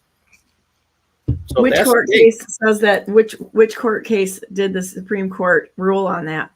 I want to, off the top of my head, I think it was Ames v. Sims, I think is what it was. I can get you that information on that. But yeah, there's a whole bunch of different court cases on no license required as for attorneys because it doesn't exist.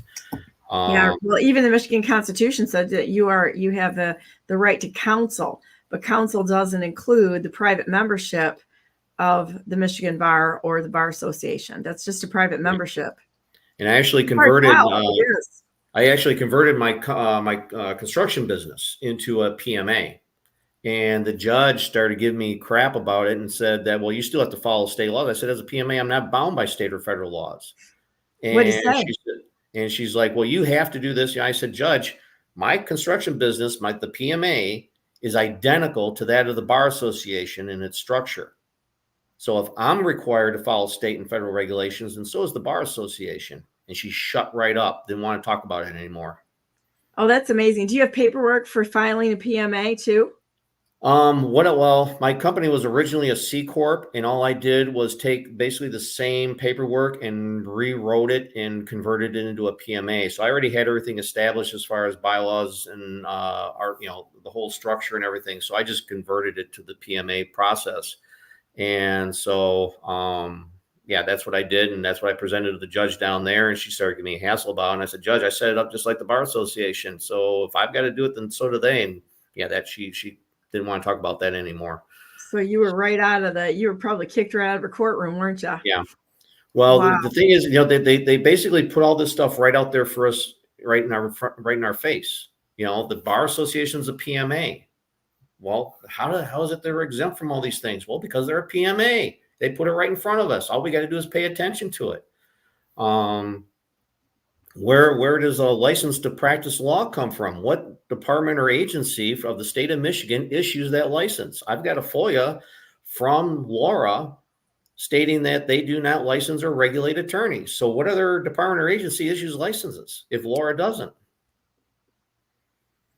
This is amazing. And that's the power. And Laura's, by the way, is a de facto department. They have no authority. So how do I get a license as a business from a department that doesn't exist? I absolutely love this discussion because, we've talked before and we've kind of, there's a bunch of us that are looking into these things and filing pro se and that sort of thing. And every time that I talk to you, John Tater and some of the other, wonderful patriots out there that have been doing this stuff for a long time, I'm always almost speechless because there's so much to learn. It shouldn't stop you from getting in there and start hacking away at the corruption. But you know what I mean? But you've got to start, you got to keep going. And then when you think you've got your arms around how to do things, all of a sudden you learn that there's a whole nother level to it. Yeah, it's the matrix, as a lot of people refer to.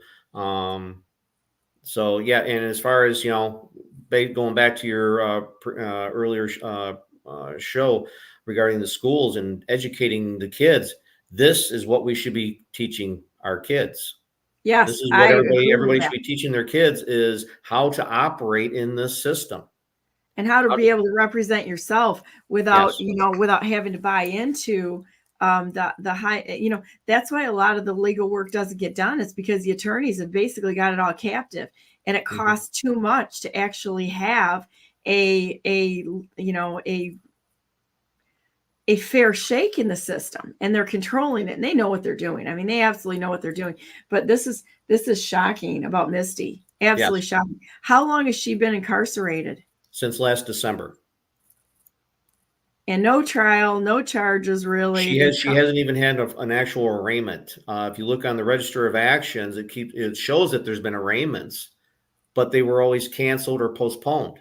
And that's how are they justifying this with a straight face? Why is it that nobody has picked this up And, I mean, here we are on Brandenburg News Network, but why is it that there's been no attention to this whatsoever? I don't know. We It's have reached this out. is shocking. With all the people out there that claim to be patriots that are fighting for people's rights, why is it that nobody else is stepping up to defend people whose rights have been absolutely annihilated? And, I have a real sneaking suspicion that, I'm doing a series right now on the J6ers and what the J6ers have been going through. But to hear about this, the torture, rape in the court systems of Tuscola, I mean, everybody should absolutely be shouting this out from the mountaintops and and we need to publish these people's names. We need to publish the names of the of the township council, the council that's funding this, the officers that were involved in this. They need to be opened up to the public. I know when I go somewhere and the media grills me, I turn the camera right on the media. It's like, you're going to put a camera on me. I'm going to put a camera on you. We're going to stand here in equal footing. You do not control the venue. And usually they'll run for the hills. They really don't like the camera put on them because they look bad. When you get some of these reporters out there that think they're going to be, just out there to be abusive, because that's what they are. They're abusive. They ask leading questions. They're abusive. They're only pushing an agenda through subversive means, right? Well, I think all of these people that are seated in the seats, the public functionaries, the cops that were involved in this, the judges that are involved in this, everyone should absolutely see that these people have functioned outside of the law, and they're absolutely enemies of the people right now. Let's call them out for what they are. I think this is why everybody's so afraid to say something, because they're afraid of getting sued. Well, you know what? Sometimes you got to risk some things. And you got to go big or go home. It's like, if you're not going to stand up for things, then get out of the way so actual adults can handle the problem. But playing like they're involved isn't working anymore. So I would love a complete list of these people. I'll publish every damn one of them. Okay. I want to see the cops. We'll get you a list. We'll get you definitely. I want to see the list of everybody that's been involved. I'd love to see the cops. I'd love to see a contact address for them or a phone number, so that we can throw this out there and say, this is not doxing people. This is putting public functionaries in a position to being contacted and saying, we're not tolerating this. You don't get to take people in under these circumstances. This is so outside of the law, and you're breaking the law. Give me a chance to resolve it. But they need to face what they did in the court of public opinion, because they're criminals. Yes. This is terrible. And they're using the system just like Biden has done, and little mini Biden Hunter out there, where they they're losing laptops, they're losing evidence. I mean, look at what they did there. The body cam footage disappears for bumbling the evidence. I would wager to say that they did it on purpose. I know the Attorney General's office. I knew that they had some evidence in one of the cases we had, and all of a sudden they put a new special agent on there, and he calls and he tells me, I don't know anything about that. There was no crimes here. There was nothing done. I'm sitting there going, this is absolute bullshit. I know you had it, and I know the guy that told me that you had it, because he was removed because he was telling the truth. Yeah. And this is what they do. I am outraged at what's happened to this woman in the state of Michigan. Yeah, and the governor knows about it. We've contacted everybody. We've contacted everybody about this, and nobody will do their job. Nobody will lift a finger. The governor is a sham. Yes. Well, ironically, the judges that have been overseeing this case, they're shams too. They're all appointees of Nitwit. Of Whitmer. Yes. Yeah, of Gretchen. Of Queen Gretchen with her little you got Queen Gretchen with the Squire Nessel and the court jester Benson. I mean, the whole thing is just crazy. Yep. Wow. So, I don't even know what to say. Well, see, this is where this gives everybody an opportunity to get involved, okay, and start doing something, because of this FOIA response, being that the MSP is de facto. you can start now writing letters and bringing things before the AG to say you need to take action, because they're de facto. They shouldn't be funded. They shouldn't be in operation. And you, on all the money that they extorted through the security instruments, i.e. the tickets, needs to be returned to everybody. All the truckers that have been stopped by the MSP and extorted on the side of the roads, everyone else who's been extorted financially by the MSP, that money should be returned. Well, when I look at the structure to this, this is actually how they've destroyed community policing. In case anybody doesn't know this, Jalise, we ran over in the first hour, so it's going to be just a minute here because I want to make sure that I can give Mike some time to talk.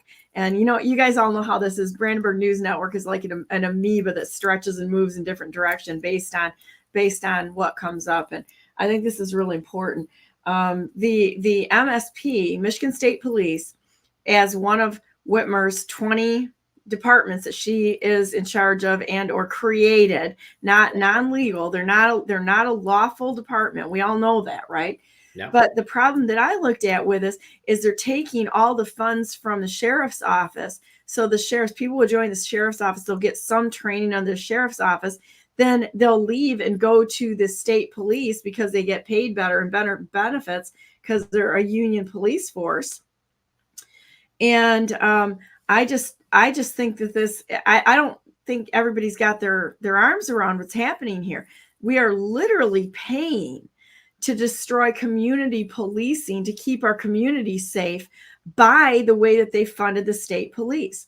This is going on all over the place. When I look at how they've done it, and they have created these blighted areas in the bigger cities. They did it on purpose, and it's through this structure, the taxing structure and the structure of depreciation. All of this is created. All of it is. Mm-hmm. You want to get rid of the local crime and have our communities safer. What do the state police do? They sit their sorry butts on the highway waiting for you to come past at the end of the month when they got to burn through the money that they've got. So they sit there and they're out there playing traffic cops so they can give out tickets. And if you look at how the tickets come out, and they come out in clusters, it's by the end of their financial period. So they got to burn through the money. So they all sit out there and they give tickets instead of fighting real crimes like real cops would.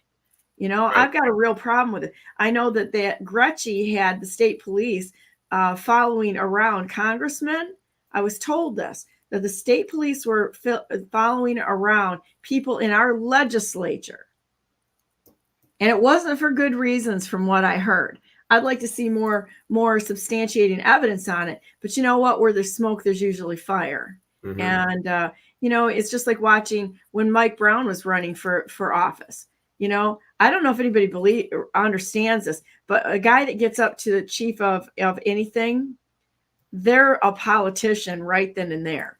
You don't get there without being a politician. This isn't something that, I don't know. It's not what most people think it is. I'm going to leave it there. Yeah. Well, if no one wants to so much go down this road, the other avenue would be to do a FOIA to your chartered township or even the chartered county, whatever, and ask for the EIN number. Ask who is what members of your township board or city council are the executive branch and which ones are the legislative branch.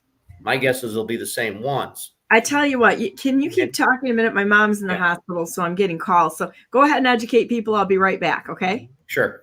And I would ask who is the resident agent of that corporation, because there has to be a resident agent. Ask for a copy of their bylaws, because their bylaws will reveal of their corporate status as far as who has what duties and what they can do and what they can't do. So these are things you can do through FOIAs to get that information and start exposing the fact that they're not in compliance with Article 4, Section 4 of the U.S. Constitution. We are guaranteed a Republican form of government, and they're not doing it. What they're doing is, what they keep claiming: democracy. We're not supposed to be a democracy. It doesn't appear in our founding documents. Well, that's a failed IQ test right there. If somebody says democracy, you can guarantee that they don't know what they're talking about. Yeah. And so, these, I would start at, that's a simple FOIA to where you can request that information. And basically what you're going to do is you're going to do this in building blocks. You don't have to try and get all the information in one FOIA because you can do a series of FOIAs to do this. And they have to respond within 5 days.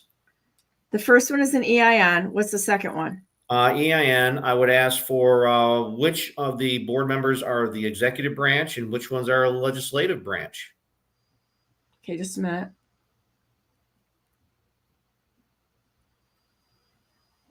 Which are the executive branch and which are which? What's the other one? Legislative branch.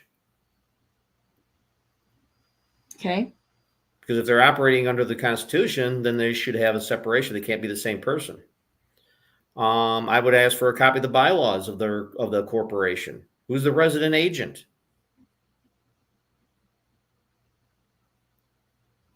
And then from there, you can start saying, well, what delegated authority do you have not to operate under Article 4, Section 4? Where's your delegation of authority to incorporate in the first place? Where's your delegation of authority to be revenue raisers?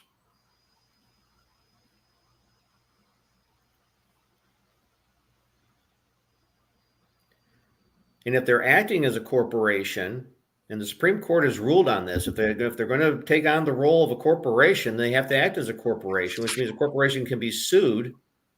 All corporations can sue and be sued. So the other problem they then run into is property taxes. How do you charge for products and services absent a contract? Where's the obligation? Well, we've already had someone do a series of FOIAs out in Lansing and ask those very questions. And it came back that, yeah, you're right. There is no obligation. There is no contract. There's nothing binding the obligation to pay the taxes. But guess what? If you don't pay, we're going to take your house, was their response. So they're just doing whatever they want to do. They're completely off the rails. Correct.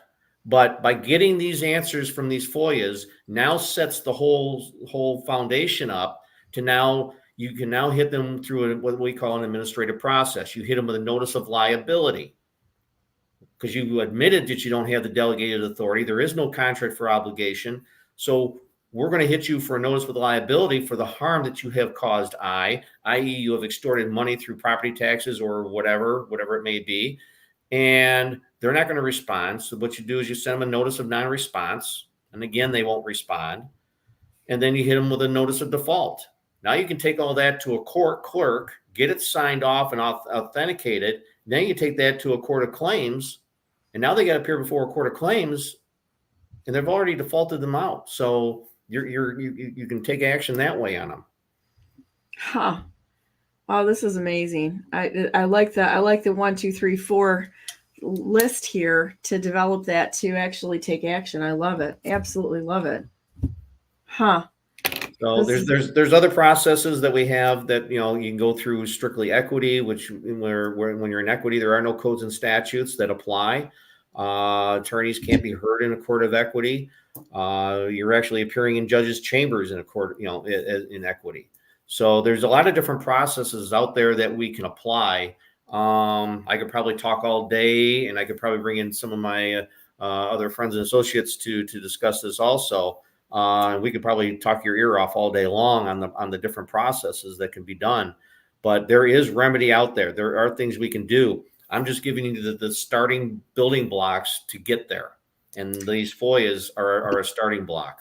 Do you have like an outline of all of these processes or how it can work already written out? I mean, you gave us the process here. I mean, I know it's all in your head, but do you have or are they actually written down somewhere in an ordered manner to that we do have them written down? I'm not sure how organized our our process is. We could probably use some tweaking to get a little bit more organized for explanation purposes.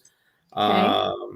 But that's something we can work on, and so that yeah, what I'm giving you right now is the basics. It's the the foundation basics to getting started on this. Well, this is And amazing. I took some notes here. I was writing like crazy, and I'm gonna go back through this, and I've got a little time today. My mom's in the hospital right now. I'm sorry, I had to jump off because I'm she's trying okay. to juggle. Yeah, she's not doing real well right now, and Sorry to hear that. so I really don't know. We really don't know what the outcome is going to be right now. But that's so when the hospital calls, I actually will pick up and see how she's doing. And yesterday she rallied a little bit. She wasn't able to talk there for a couple of days, and so Well, everything's prayers are with her. Thank you so much. Yeah, it's all in God's hands, and He orders our steps. So to have people like you brought in front of everyone here to potentially defend someone like Misty, who has been thrown in prison as a political prisoner, this has just got to be, right now, everybody's hearing about the J6ers. And the ability for people to understand that we have political prisoners in the United States of America is absolutely crystal clear.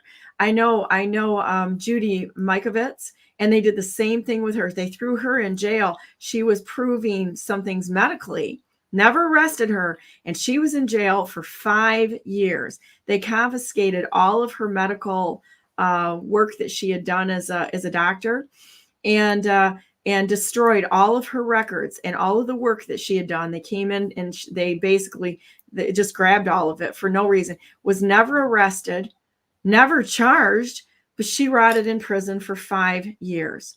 And this happened years ago. So when we look at this and we look at what's happened to the J6ers, and now we look at this under criminals running this state of Michigan, it's happening all the time, guys. I know that there was somebody that was working with Scott Ogney. They did the same thing to her. They threw her in jail for 30 days to make a point, to try to make people be afraid, to stop them from fighting, to put them under the yoke of oppression and tyranny. This is tyranny. This is treason. Yes. And the hammer of judgment is going to eventually fall on every one of these people.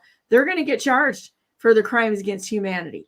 They're going to get charged for the rape and the sexual abuse of this woman in prison that happened here, for the malnutrition and all of it. They're going to get charged not only with treason, but also crimes against humanity. And I think there's a bunch of us that are out there willing to go the distance to see that justice is served. Because I don't know about you. I hope everybody out there is mad in hell over this right now. We should all be mad, and we should be furious with the state police and defund the police. You know what? If you can't criticize a religion, somebody in Congress, a political party, a police force, a corporation, if something is above being criticized, guarantee they're breaking the law. And they're using the censorship to shut us down so we can't question. A person who's honest never, ever, ever minds being questioned. I don't mind being questioned. Do you mind being questioned? Never. I love it. And I will always tell people, when they say, should we, why should we trust you? I've said it in public many times. I was like, you shouldn't trust me. That's how we've gotten this position in the first place. Trust is earned.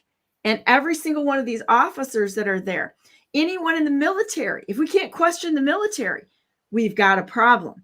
Because every system that we have has been infiltrated. And unfortunately, there's not enough people with guts that are in these organizations, in the hospitals, in the police forces, in politics, in corporations, in all of it, that if you're not cleaning out your own house, you're part of the problem and you're in with them. Yeah. And you got to be able to walk away from anything that you're in, no matter what it is. You've got to be able to have the fortitude to walk away from a career, a business, or whatever it may be. Because first and foremost, we stand before God Almighty. In the name of Jesus Christ, we stand before God Almighty to do the right thing, even when nobody else is willing to do it. And if it means you have to walk away from something, then you better walk away, because you'll be held accountable with the rest of them. Well, one of the things everybody can do to protect themselves is to get everything into a series of trusts. Put your house in one trust, your cars in different separate trusts, your guns into another trust. Create a biometric trust for your biometrics. Put your kids into each trust. And now that eliminates the leverage that they can try and use against you, because now the trusts own everything. You don't. Put your bank accounts into trusts. And with thinking that, though, you got to remember that they can change the law to be, so you're going to have to, if you do something like that, you're not going to be able to just cruise the rest of your life, because until we get the criminals out of office and out of being in charge, they could change the laws no matter what you try do. and change the laws. The Michigan legislators right now are attempting to change the Michigan Trust Code to change the jurisdiction of the courts on the property of the trust, the trustees, and the beneficiaries. They're trying to get personal jurisdiction over everything. Of course they are. They're also changing the guidelines on guardians and guardianship. Of course they are. They're thieves. Yeah. So you have to have a trust that addresses these things to shut it down. And one of the things that I put into a trust, and I have a template, I think I've shared it with you, is that the jurisdiction of the courts have to be de jure, which means they have to meet certain criteria in order to improve a de jure court. And if they can't do it, they have no jurisdiction over your trust. Send me that paperwork again, and I'll put it out there for everyone. And we're not giving legal advice here. We're not telling anyone what to do. We are exploring all options right now because we have a rogue government that is set against we the people. It is the enemy of we the people. And we need to explore everything that we can to pull this back into the republic, which it was intended to be, because it's not. And they don't even know the laws. I don't think half of them have even read the Constitution. I'll bet you there's not 5% of these people that have read the Constitution. You want to have fun? Well, next time you're stopped by a cop, ask them how many amendments there are to the U.S. Constitution. I guarantee you won't know. How many limits? How many amendments there are to the Constitution. How many amendments? Okay, if he doesn't know, say, how do you do your job if you don't know how many amendments there are to the U.S. Constitution? And then what does he say? But as far as the trust, now the state of Michigan tried to pierce my corporate veil back in 98, 99. Livingston County tried 3 times to come after me financially, and they lost all 3 times because of how I have everything set up. So the trust sample that I put out there mirrors how I put the company and my other everything I put together, how I put it, so that they can't touch you. They can't pierce your veils. I'm going to bring in our next guest right here, Jalise, because Jalise is fighting for the J6ers. And what I want to do is I want to go full stop right now, because you didn't hear the story of what's happened to a woman in Michigan, but she literally collapsed in prison. But she's had sexual abuse. She's never been arrested. She's not been arrested or charged, correct? She hasn't been properly arraigned. And so they're just holding her. And so I want to stop right now, and I want to have everybody pray for her, because that should be the first step that we do in addressing these issues, is call God into this and ask his favor to fall mightily upon her and the terror of the Lord on those that are abusing her and absolutely doing the wrong thing. And that goes to the Michigan State Police, the judges, the politicians, Whitmer, Benson, Nessel, all of them that are seated in a position of power that could help her, because people are not helping people that are being abused. They run the other way because they're part of the problem. You got Marjorie Taylor Greene, who I believe was making money off of pharmaceuticals before she got in office, could have done something else. These people are in office. They've got a great song and dance, and they want to make us on the right or left. It doesn't matter. Believe the words of the snake's tongue coming out of their mouth. But if they don't step forward and do something, you've got the animal identified right there. You don't need any more proof. You've got common sense that says who you're talking to. So let's stop a minute and pray. Misty, right? Misty what? Misty Leanne. Misty Leanne. Dear Heavenly Father, our hearts are just absolutely full of just righteous indignation over what has happened to Misty Leanne. And we ask that you would bless her, that you would send your Holy Spirit to her in prison right now to comfort her, that she would have a peace that passes understanding, that you would shut down any evil plans that the judges, that the legislature, that Whitmer, Benson, and Nessel have, that you would throw confusion into the camps of the enemy, a tremendous confusion into the people who are holding her, the ones that have brought charges, the ones that are involved in the Michigan State Police right now, all of this. I ask that you send justice for what's been done, that you protect the innocence of the innocent that's out there, that you bring this back into a lawful process, which you have created. You are a God of laws and processes, so that we may live in peace with each other and live in peace with you. And we thank you so much for that structure and for those things that keep things in order. You're a God of order, and we thank you for that. We ask that you would open the eyes for every single person that's involved in this and the ones that are listening. We ask that you would draw every single person who has committed a crime in this case to you, that you would bless them with your presence, and that you would absolutely kick out anything that's demonic, that's set up to destruction, demoralization of this woman, and the process of laws in the state of America and the United States of, or in the state of Michigan and the United States of America. And I don't even know what to pray for exactly, but I know you know what is necessary in the situation. And we hand this entire thing over to you. We ask that you would help everyone out there to see the urgency and the desperate urgency that's needed here, that people would show up at the trial to be watchers, court watchers, and that no one would turn their backs on her any more than we will on the J6ers, on President Trump, and anyone else who has been persecuted by criminals that are in allegiance with Satan himself. We ask that you would throw confusion into the camp of Satan, that you would absolutely turn this thing around to your honor and glory, that all good things are coming from you, and the miracles that you're about to do. We thank you. In the name of Jesus Christ, we pray. Amen. So, all right. I'd like you to come back on again for a longer period of time. I'm going to see if I can pull another 2 hours. I know you're a super busy guy, but I want to talk to you about this because I think that this is something that we really need to work on and give everyone a good plan to follow to hold these people accountable, because all of them are off the rails. And it doesn't matter. It's the townships, it's the county, it's the state, it's the board of elections. It's all of them. They're all protecting each other.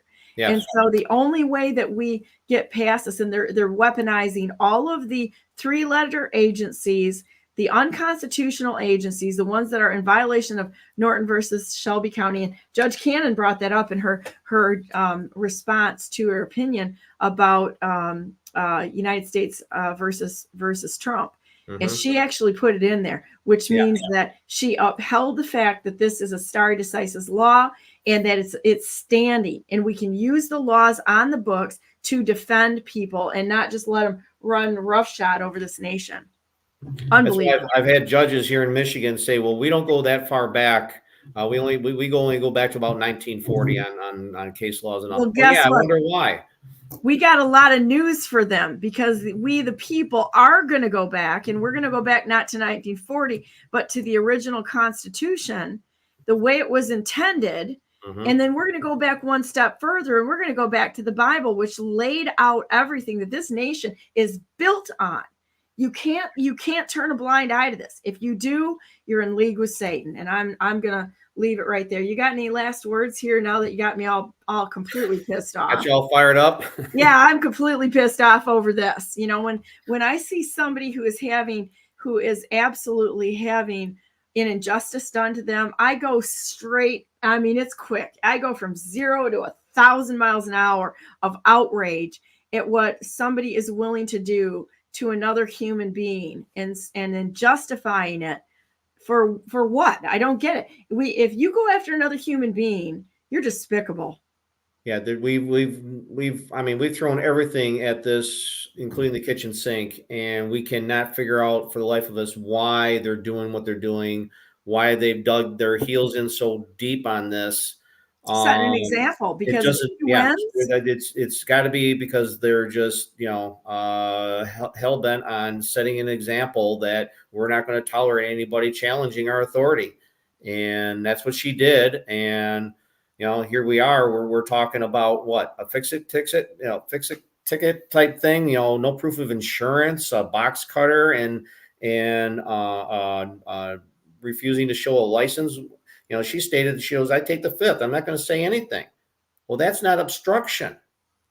In any court, that's not obstruction. But yet they're making it a crime to say that, if you take the fifth, if you refuse to answer questions, well, you're committing a crime. That's obstruction in their books. all right, cops, if there's any good cops out there right now listening, it's up to you to clean this thing out. You got to clean your own house out, or you're involved in it. This is despicable. Every single part of this is absolutely despicable. So and the we court just system if any support can be given, we greatly accept it, and greatly, and I know she would greatly accept, all support, of any kind. So send me anything you can do that we can have a group of encouragers that can encourage her and jump in to back her up on a human level. And I think that we can probably let's start the storm that they're looking for, because I think that would be an awesome outcome of this. They want to fight, they're going to get one. Mm-hmm. And so I'm going to take a quick break here. And I just real quick want to ask if there's a way he can get on patriotmailproject.com and register her name so that she can start receiving some mail for while she's in prison to encourage her. patriotmailproject.com. Yes. Okay.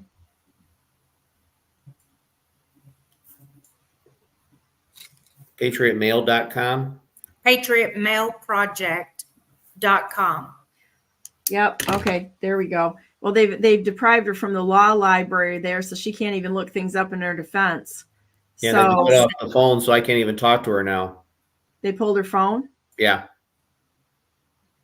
And the sheriff there has issued an order stating that all of her privileges are revoked until November 1st, which I find strange, that because her trial's in September, but the sheriff has revoked her privileges until November 1st.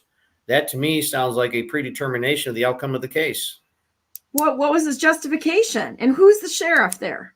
I don't remember his name off the top of my head. Let's just look that up a minute, because it's like, we can't turn our back on this kind of stuff. And let's see, Tuscola sheriff. Let's see who this is. I wonder if I talked to him. Welcome to the sheriff's office. We have Tuscola Sheriff's Office. Here we go, Sheriff's Office. Got a phone number if anybody wants to talk to him.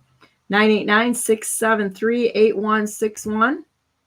Tuscola Sheriff's Office. Let's just give him the interested Sheriff Glenn Skrent, Skrent.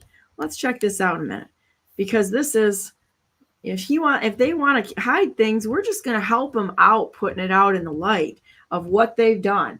Sheriff Glenn Skrent, Tuscola Office, County Sheriff's Office. And I think they owe her and everyone else. Oh, we can even put the sheriff's the staff out there. Let's see what we got. Here you go.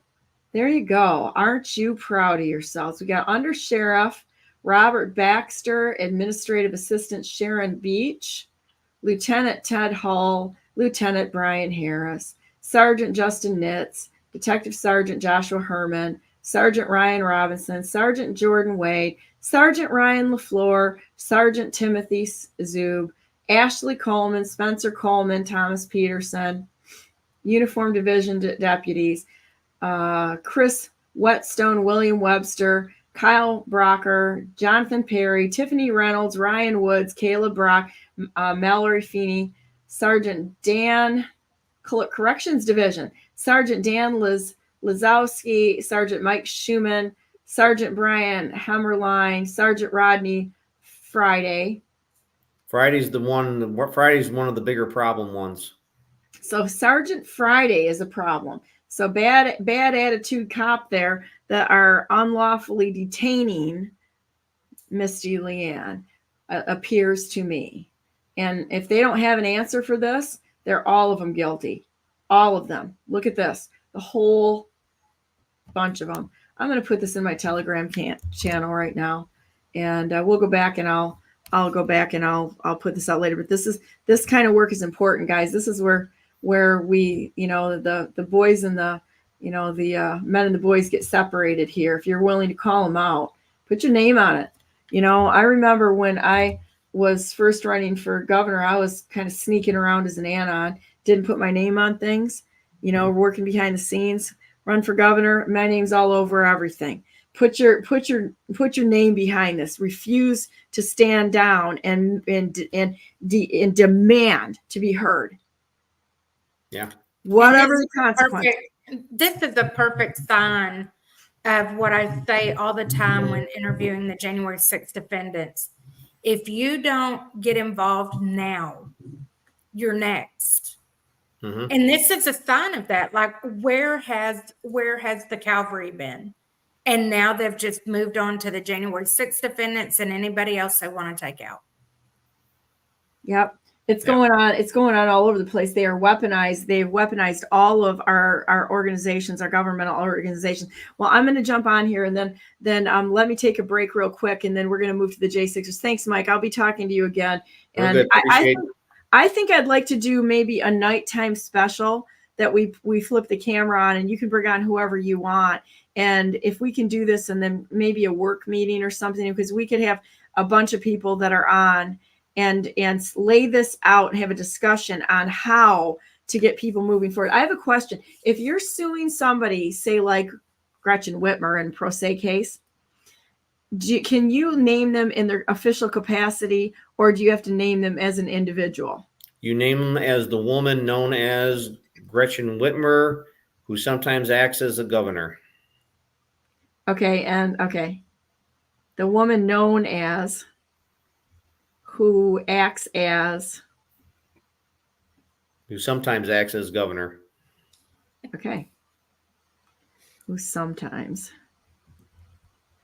Oh, my writing is terrible. You should see it. I look like a 2-year-old writing. I'm writing so fast. So I might have to come back to you on that. All right, guys, we're going to take a real quick break right now, and then I'll be back with Jalise Middleton, Brittany, and Melissa. And thanks so much for coming on today, Mike. It's always a pleasure to talk to you. I'm going to tell you what, you're full of information, incredible amount of information you're bringing forward. So thank you so much. And thank you for the fight. Thank you. Get us in touch with Misty, please. All right. Okay. We'll be right back, guys. All right.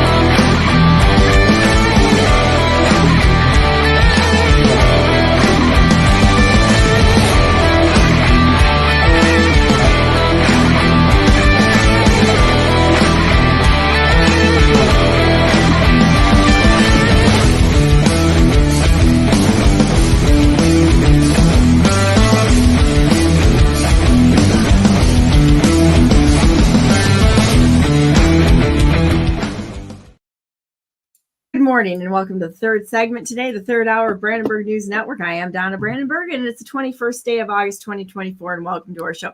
I'm going to move right on to bringing everybody on here this morning. Good morning, Jalise. How you doing? I'm doing good. I feel like a hot mess this morning, but it is perfect and great. Beautiful. I'm so glad that you're on right now, because I'm fairly pissed off right now with this story. Well, you made me that way too now. Yeah, I mean, I like started. The more he talked, the more pissed off. And I mean, I'm not going to say angry. I'm going to say I am pissed off. They threw this woman in jail. She's been sexually abused in jail. She's not at a proper arraignment, and they're just holding her there. And they keep destroying her rights. I mean, this is not what America's supposed to look like. This is thug nation happening here. We can thank the Patriot Act for stealing our constitutional rights. Once you're deemed a terrorist, you have none, and who gets to decide what a terrorist is? I'm gonna say that is a perfect thing to put forward here, because I have a real gripe with a lot of the people that are seated in the seats of power, because we need to look at these people and say, who's behind the Patriot Act? Well, you know what? I think Pete Hoekstra is, who's running the Republican Party, the chairman of the Republican Party of the state of Michigan.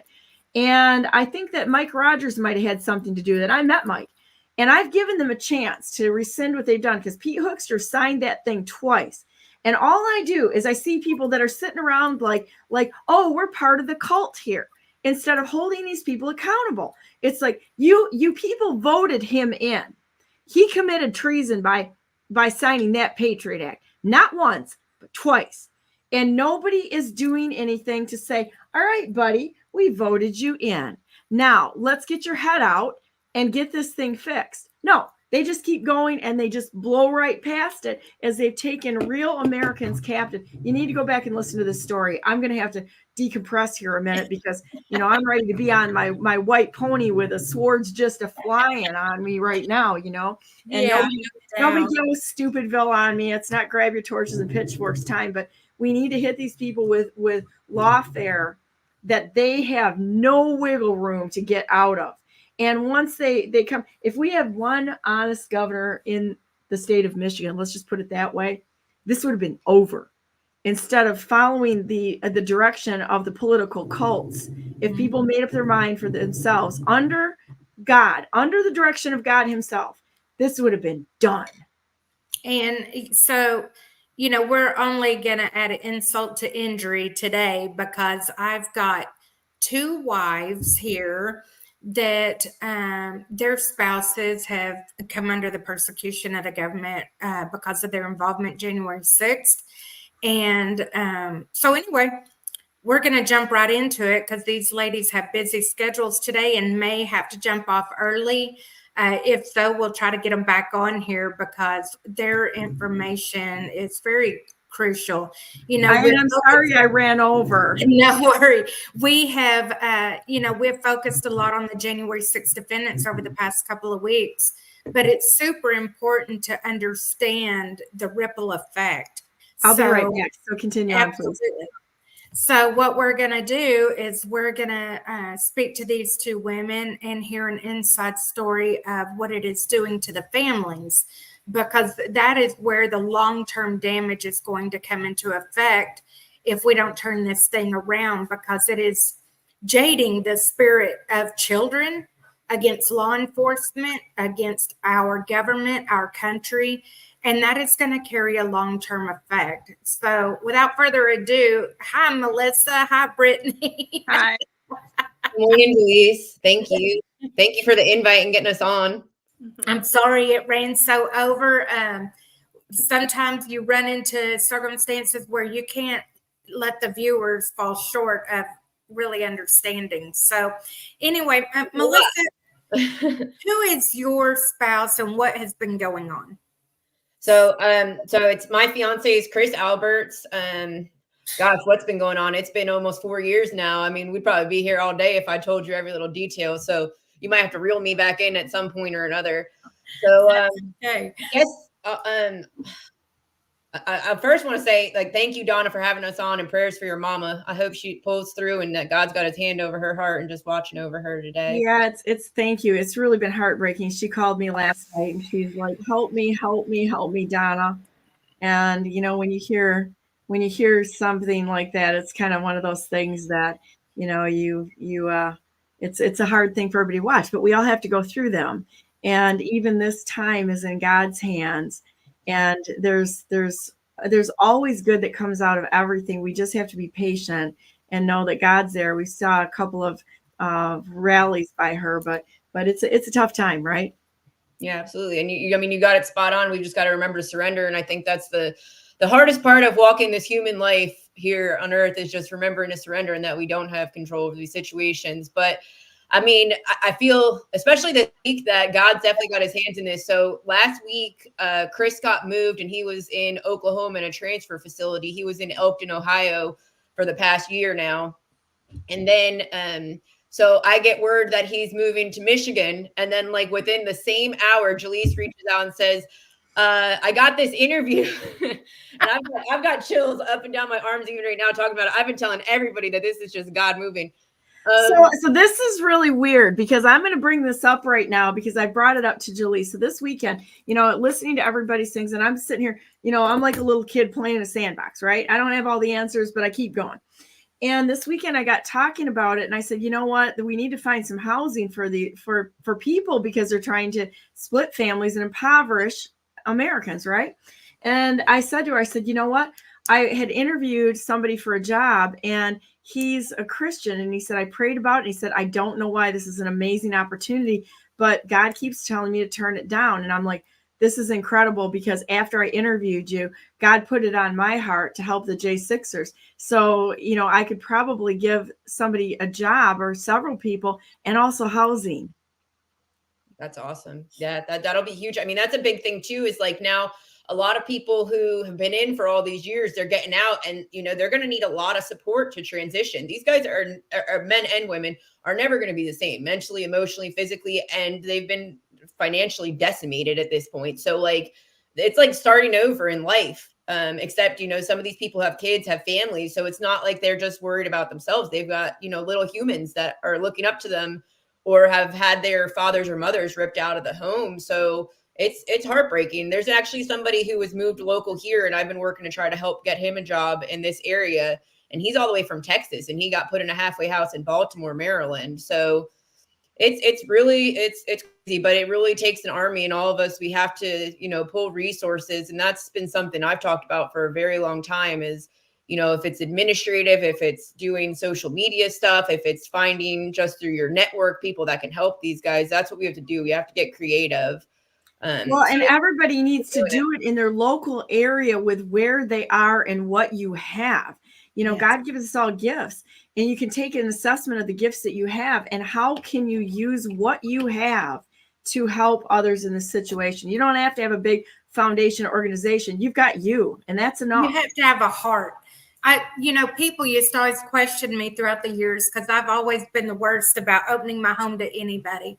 If they needed a place and people go, I don't know how you can do that. My house is too small, blah, blah, blah. I said, there's never a too small problem, except when it comes to your heart. And, I look at Harriet Tubman, look at what all she could do with what she had. If everybody would just take an interest and say, I'm not going to do nothing. But unfortunately, everyone's running and hiding like, the last story where they know right from wrong and they're choosing to be part of the wrong. And just so you know, scripture is so clear in Revelation 21 that if you're a coward, you will not inherit the kingdom of heaven. So good luck to you. Well, there's rules even in the Bible for how you treat prisoners and people who are, you don't get to treat people no matter what their station in life is and justify it by, in the manner that they're treating these, people that are political prisoners. 100%. I mean, the problem is that these people don't answer to God. They don't have any moral structure. They don't have a faith-based system. They don't have those answers. There's nothing that's below them. And so, it doesn't matter what they do to people, but the judge of all judges will one day meet them and will make that call. So we just have to, as much as we have to like use the fire that's within us for a positive notion, we have to try not to get distracted or get angry or disappointed. Commonly we compare our J6er situations to what's going on with these other protesters. We know that they're paid to do what they're supposed to do. These guys went because they paid the price that God told them to pay. They were spiritually called that day. I don't care what anybody says. They were led there. It's for a reason. And we were all made for such a time as this that we're walking in right now today. There's no mistakes. There's no coincidences. It sucks, but it's for a reason. And Melissa, that is an outstanding point because that was the first thing that shocked me when I finally got over my fear and started reaching out to other January 6th defendants, is how many times over and over and over I started hearing them say I was called there that day, which was my story. And I'm like, have you heard my story and you're copying me? But it's too much. It's way too much. There's no way. We were called there that day. 100%. And, some people will say it's a blessing, it's a curse, but the sooner you can get your head wrapped around why we're going through this and trust in him. I mean, because it's the ultimate sin to not walk in faith. And I have not been a perfect person, but this story has brought mine and Chris's relationship to a much stronger place. It's brought my faith to a much stronger place. I've been blessed with a lot of people that have come out of the woodwork, family and friends. Some of them have really disappointed us or totally shut us out during these times. But I've had complete strangers jump in and just get in the ring and fight with me or pull me out of the corner. Like, I lost my brother 5 days before Chris was sentenced. And like, when you have nothing left but strength to rely on, like, boy, does it really show. Like, people will be like, how do you do it? I don't know, except for the fact that God gets me up every day, kicks me in the ass and says, wait, there's more. I don't have any other answer. There's not a secret weapon. I don't have a special tool belt. I got the armor of God. I got my faith. And I know that, unlike my brother, Chris is coming home one day, but I had no time to stop. I had no time to even really mourn. They took that from me. They wouldn't even give us a continuance, knowing that. So, it was Chris's sentencing. I got up there on the stand and I spoke to the judge and I was just like, it's unbelievable that they would take advantage of people in emotional times like this. But it's, again, they don't care. There's nobody that they answer to. They don't believe in karma. They don't believe in being judged by God. So there's nothing that they won't do. But I've had so many people step up and help us. Even a few weeks ago, I did an event. So I met a woman in my area that's part of the Baltimore Women's Republican Club. And she's just got a huge network of people. And she's been trying to get me in front of all these audiences. And in the audience at a VFW a few weeks ago, I had a lawyer, I think he was a finance lawyer, who basically told me the best way through this is just to put your head down, be quiet, and try to just navigate from behind the scenes, to try to just focus on getting Chris home because you're not going to win. And I said, well, sir, with all due respect, it really depends on what you define as a win. A win for me is not shutting up. It's not cowering. It's not giving up on my worst days because I very easily could have. I could have sat in a corner, rocked myself to sleep, cried, and just prayed for it to all be over. But instead, I look to him. I pray. I read my Bible every day. I go to church. And I just keep trying to remember to surrender and not walk in my anxiety and my fear. My church has been really good to us. Last week was also Chris and I's 9-year anniversary, and my pastor's wife brought me a bouquet of flowers. Aww. Said, I don't know why. She said, but this week you were just heavy on my heart, and I don't know if these are from me or Chris. And I told her, I was laughing and crying at the same time because it was just such a beautiful notion. But I was like, I totally forgot that it's our anniversary. But he sent me a letter and he's like, happy anniversary, my love. And I'm like, oh my gosh, I forgot. That's not something the woman usually does, but he was good by it. But we've been going so hard. Like, I mean, I've been fighting every day since he's left. And that's why this year's gone by so quick. We just filed his appeal last Friday, not this past Friday, but the Friday prior. So I've been focused on trying to get some amicus briefs written to support his appeal. So I've been focused on that. And then I was looking forward to this interview. I've got a couple other interviews I want to get lined up. And then we were just praying and waiting to find out where Chris was going to get moved to. So, I mean, we don't know. I didn't even know how long the transfer process was going to take. But one of the biggest things right now outside of like the amicus briefs and, of course, getting that appeal filed is so in Elkton, Ohio, where he was at previously, he wasn't getting any of the medical treatment. So I'm hoping maybe Michigan's better. That's what Chris said. A lot of people were really frustrated that he got sent even further away from home. But again, I'm just trusting that God's got a plan. There's a reason he went there. And then when I found out I was going to get on here to interview with you and talk to you a little bit, I was like, okay, see, I'm not even going to stress this because that was not a coincidence. Where in Michigan is he being sent? To Milan, I think is how you say it. Milan. Okay. Let me look. I Just got there this morning. So hot off the press, he's in Michigan. Wow. Well, that's cool. Unbelievable. That is not coincidental. Obviously, the Lord is pulling us together for some reason. Yeah. And I think that's an amazing story you've told me. Tell me what your life with Chris looked like before January 6th. So before, I mean, Chris and I, we met online, ironically, and we were kind of like attached at the hip since like day one.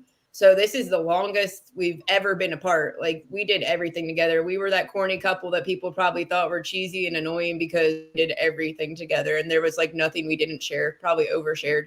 But we had moved to Maryland just before COVID from New Jersey, which is where we met. And then we moved down here. We were going to save up to, get a house. And then we were going through saving up for IVF treatments because that hadn't worked out really in our favor, but I just don't think it was the time yet.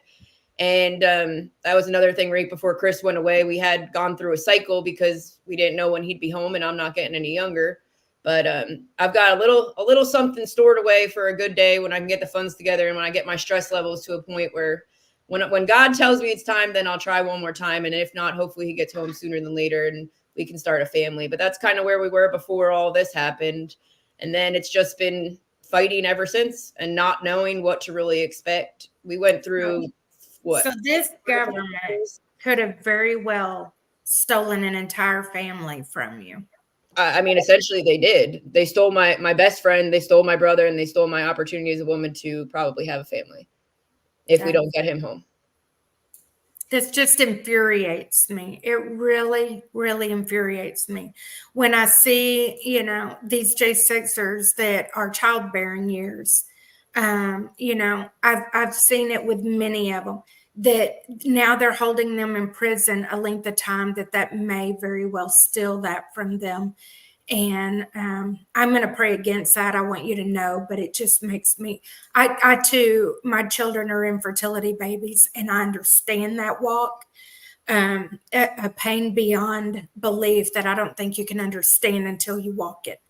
And so my heart pours out to you for that. Thank you, Jalise. Well, and I really appreciate you being real honest and telling your story, because the thing of it is that when people have actions like what's happened against the J6ers and such, there are people behind this. This is not just there's people in prison, which a lot of people see it that way. They don't connect this with actual people's lives that are being destroyed by the Fedsurrection that was a setup by our criminal government.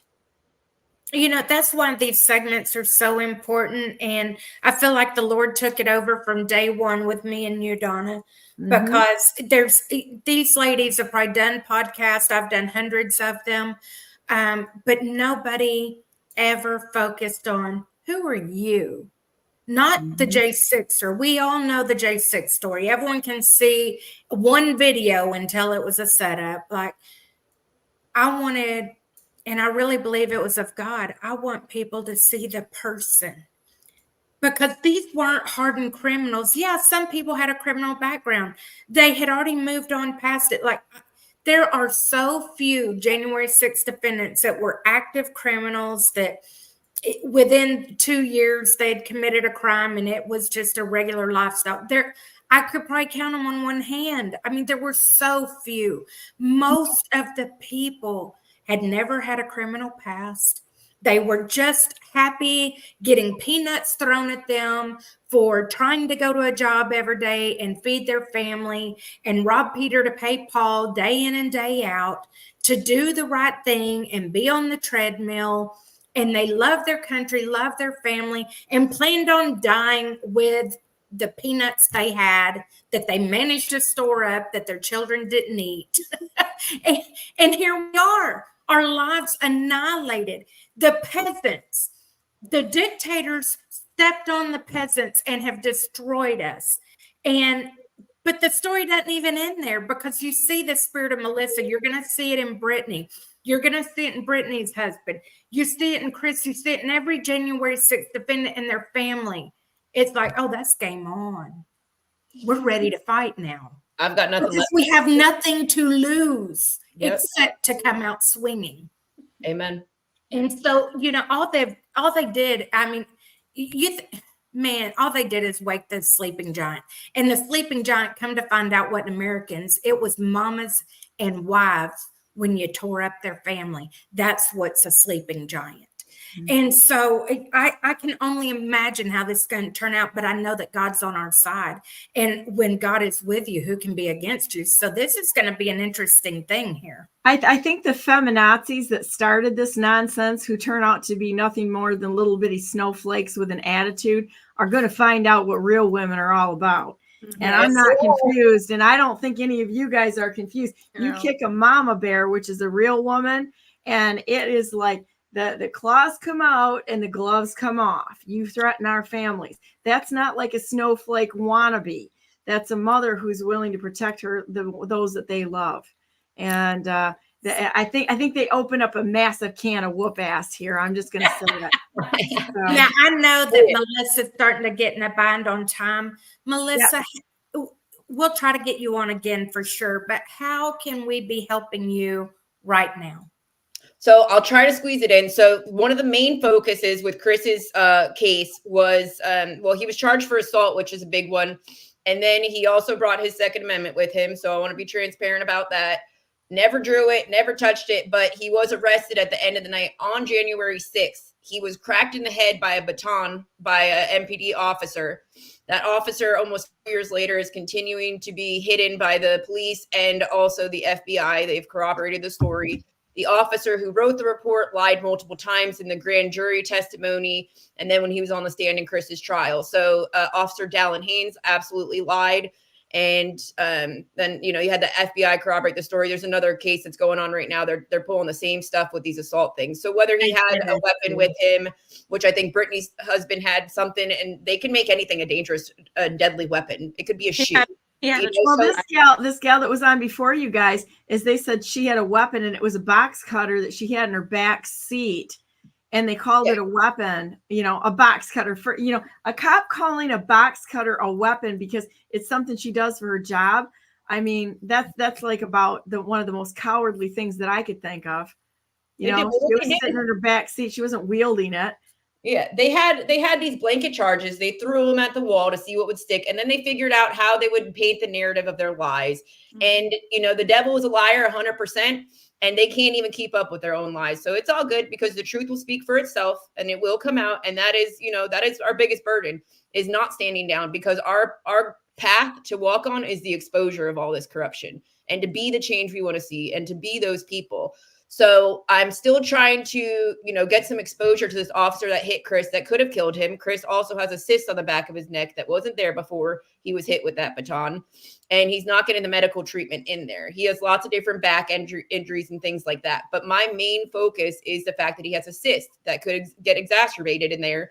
And if it's not monitored, every 6 months or so, which is what the VA said they would do. They didn't want to remove it at the time.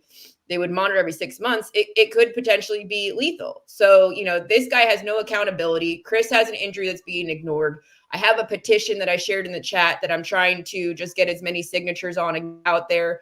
And then I've written the oversight committee a couple of times, and I want to just take this petition and then, keep going at it. Cause I know that if I'm anything, I'm persistent, and I'm just going to keep trying to get that out there and, get some accountability for this officer that hit him.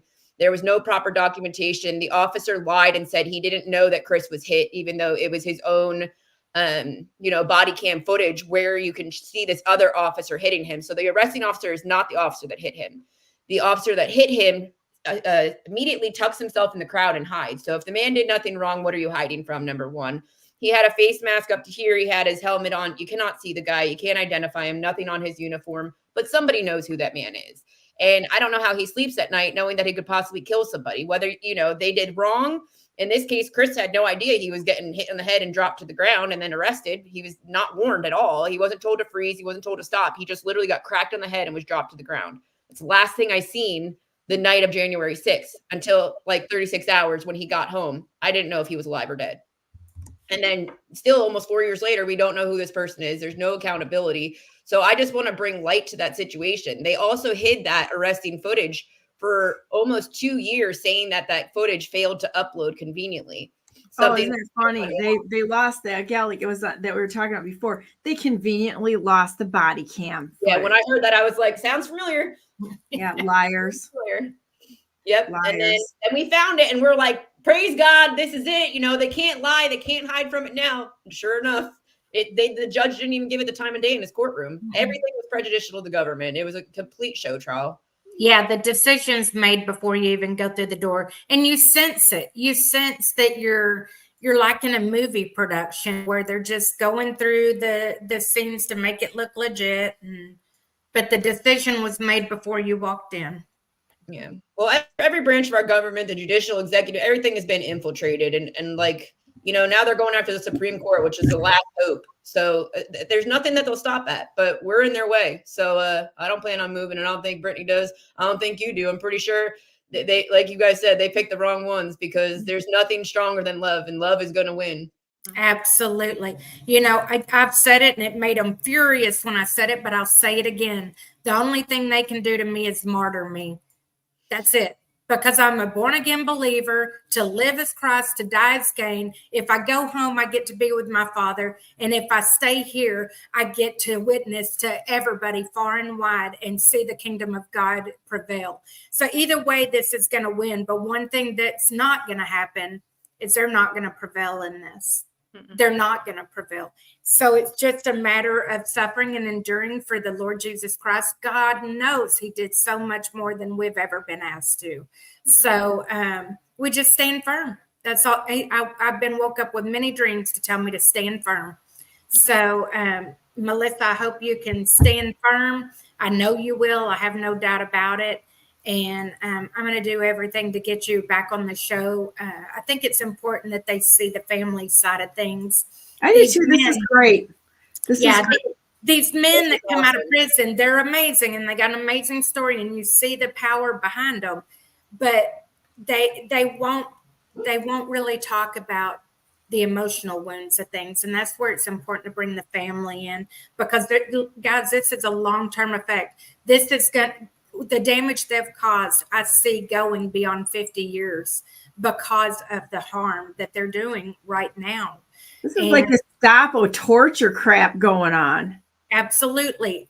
If we began to tell you stories of the lack of medical treatment in the prison, because I know these ladies know the stories too, people would be infuriated. They literally intend to let them die of natural causes. Well, they're doing that in the hospitals now too. I can tell you a couple of examples of that. You know, if they want to get somebody out of the way. I mean, this is the structure that's going on right now is so satanic. It's unbelievable. You know, during the whole COVID thing, I allege, and I'm going to stick with this, that they tried to kill my mom when, you know, during that.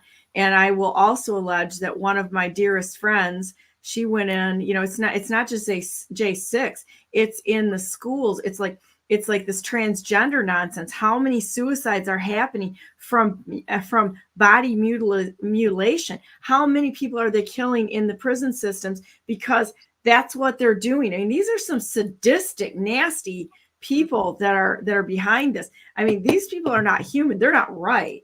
And they're not going to be right. It's the spirit that dwells in them. You know, it's the demonic spirit. You remember, he is author of confusion. You know, so I'm not surprised that all of a sudden someone can't look down and figure out they're male or female, because he's author of confusion. That's what he does. And these people are embedded. They didn't realize they left themselves open to it. For whatever reason, it's easier for them to believe there's no God than to believe there is a God, and that you're going to be held accountable for that when you don't choose to walk with God.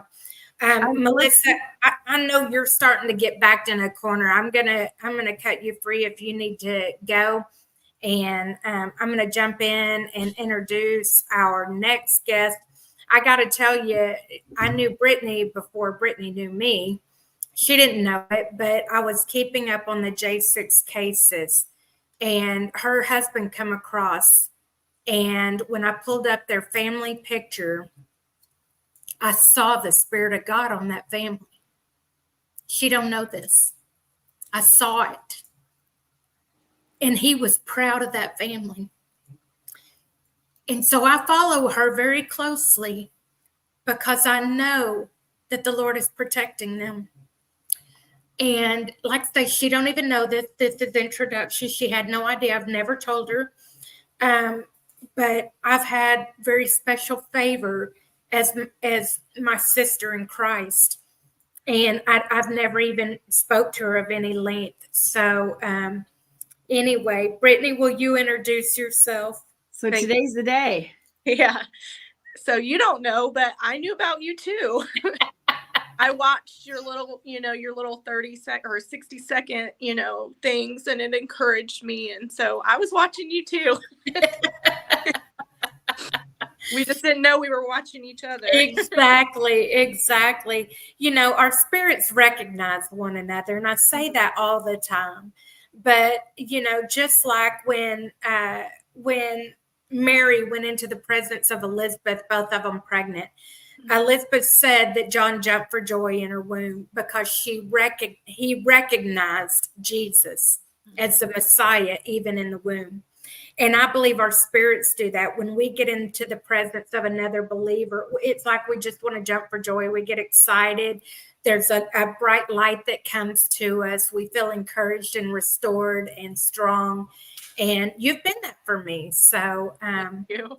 I'm happy that you're on. I'm happy you accepted the request. I know you're limited on time too, but We'll just get the girls back on today.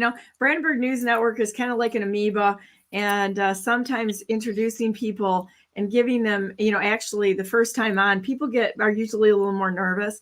And the second time they come on, it's realized, oh, I'm just sitting here having coffee with friends. yes. This is a no stress situation, Tell us about yourself, your situation, Brittany, what your life looked like before J6.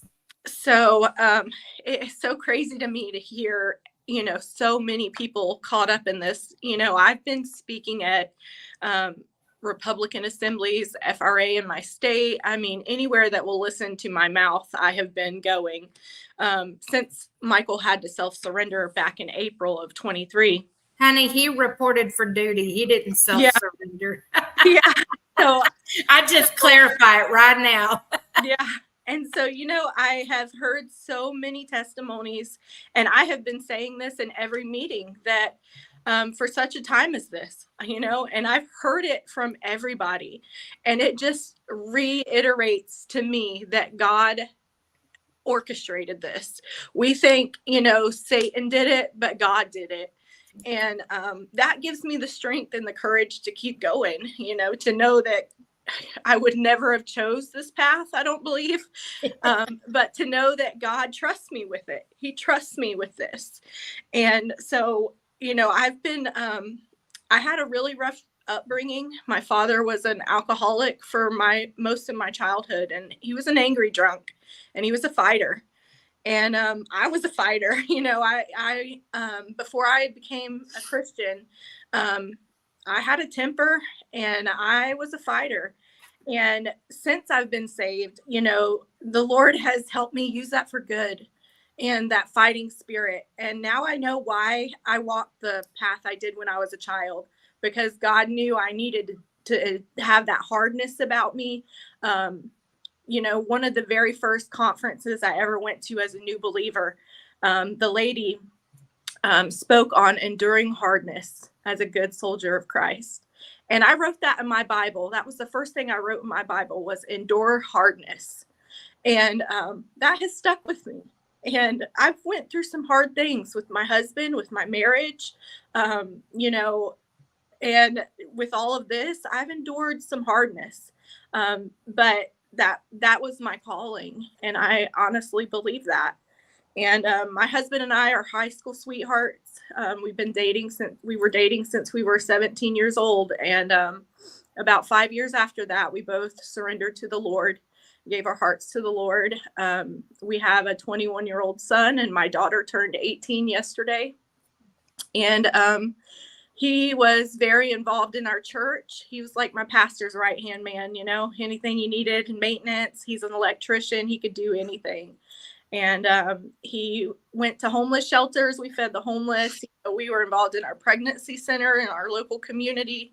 He had a drug problem when he was a young man. He was like 12. He had a drug problem, and he was a very troubled kid. He had a broken home too. And he went into juvenile facilities and men's prisons and shared his testimony and tried to help young men not walk the path he walked. And, you know, I just had a meeting I spoke at last night, and I told him, you know, I deserve to be in jail. He's the salt of the earth type of man. You know, I'm the mean one. He's the sweetest, always has a smile on his face, you know, just a good man that loves God. He loves his country, and he doesn't deserve what has been done to him and all that he has endured. You know, he's endured a lot in this prison system, and it's just been, it's hard, you know, it's very hard. But I hear stories like Misty's, you know, and it just reminds you that there's somebody else out there that has it a lot worse off than you do. And you just count your blessings, you know, and you don't hang on to that stuff because it'll eat you up, you know, spit you out. And I'm not going to let that happen. I think the revolution to start right now is to pray for every single person in the prison system that's abusing prisoners and the judges and the people that are not following the law, because our nation is a nation of laws. It's not of men, it's of laws. And we need to remember that the best thing that we can do is send some firepower from God in their direction. And I think that could really change some very lost people who are doing the wrong thing. He'll bring the action if we ask him. Well, you know, before, when I say for such a time as this, you know, my husband had experience going in the men's facility, and I was a new Christian, and he would beg me to go. And I'm like, I'm not going to prison. I fought my whole life to stay out of that place. I'm not going in willingly. What crazy person, you know, is going to go in there willingly? And, you know, about 5 years ago, God got a hold of my heart, and I've been going in a women's prison in our state for 5 years and teaching and just encouraging those ladies. So I knew from their stories the nightmare that they live through every single day. Tell us about them. So the facility I go in is in around where Michael's located in Ocala. It's one of the biggest women prisons in the state of Florida. And these women, there's investigations that have been going on there for I don't know how many years, but they were pimping women out in that facility. And, you know, they would tell us these things and just the stuff that they do to them. And, you know, they limit you coming in because they know they talk to you. And so they would give us a hard time every time we tried to come in that facility. And we're volunteering. We're not getting paid to do this. You know, we go in there with a heart to really let them know they're not lost or forgotten, and, you know, to share Jesus with them and let them know that somebody loves them.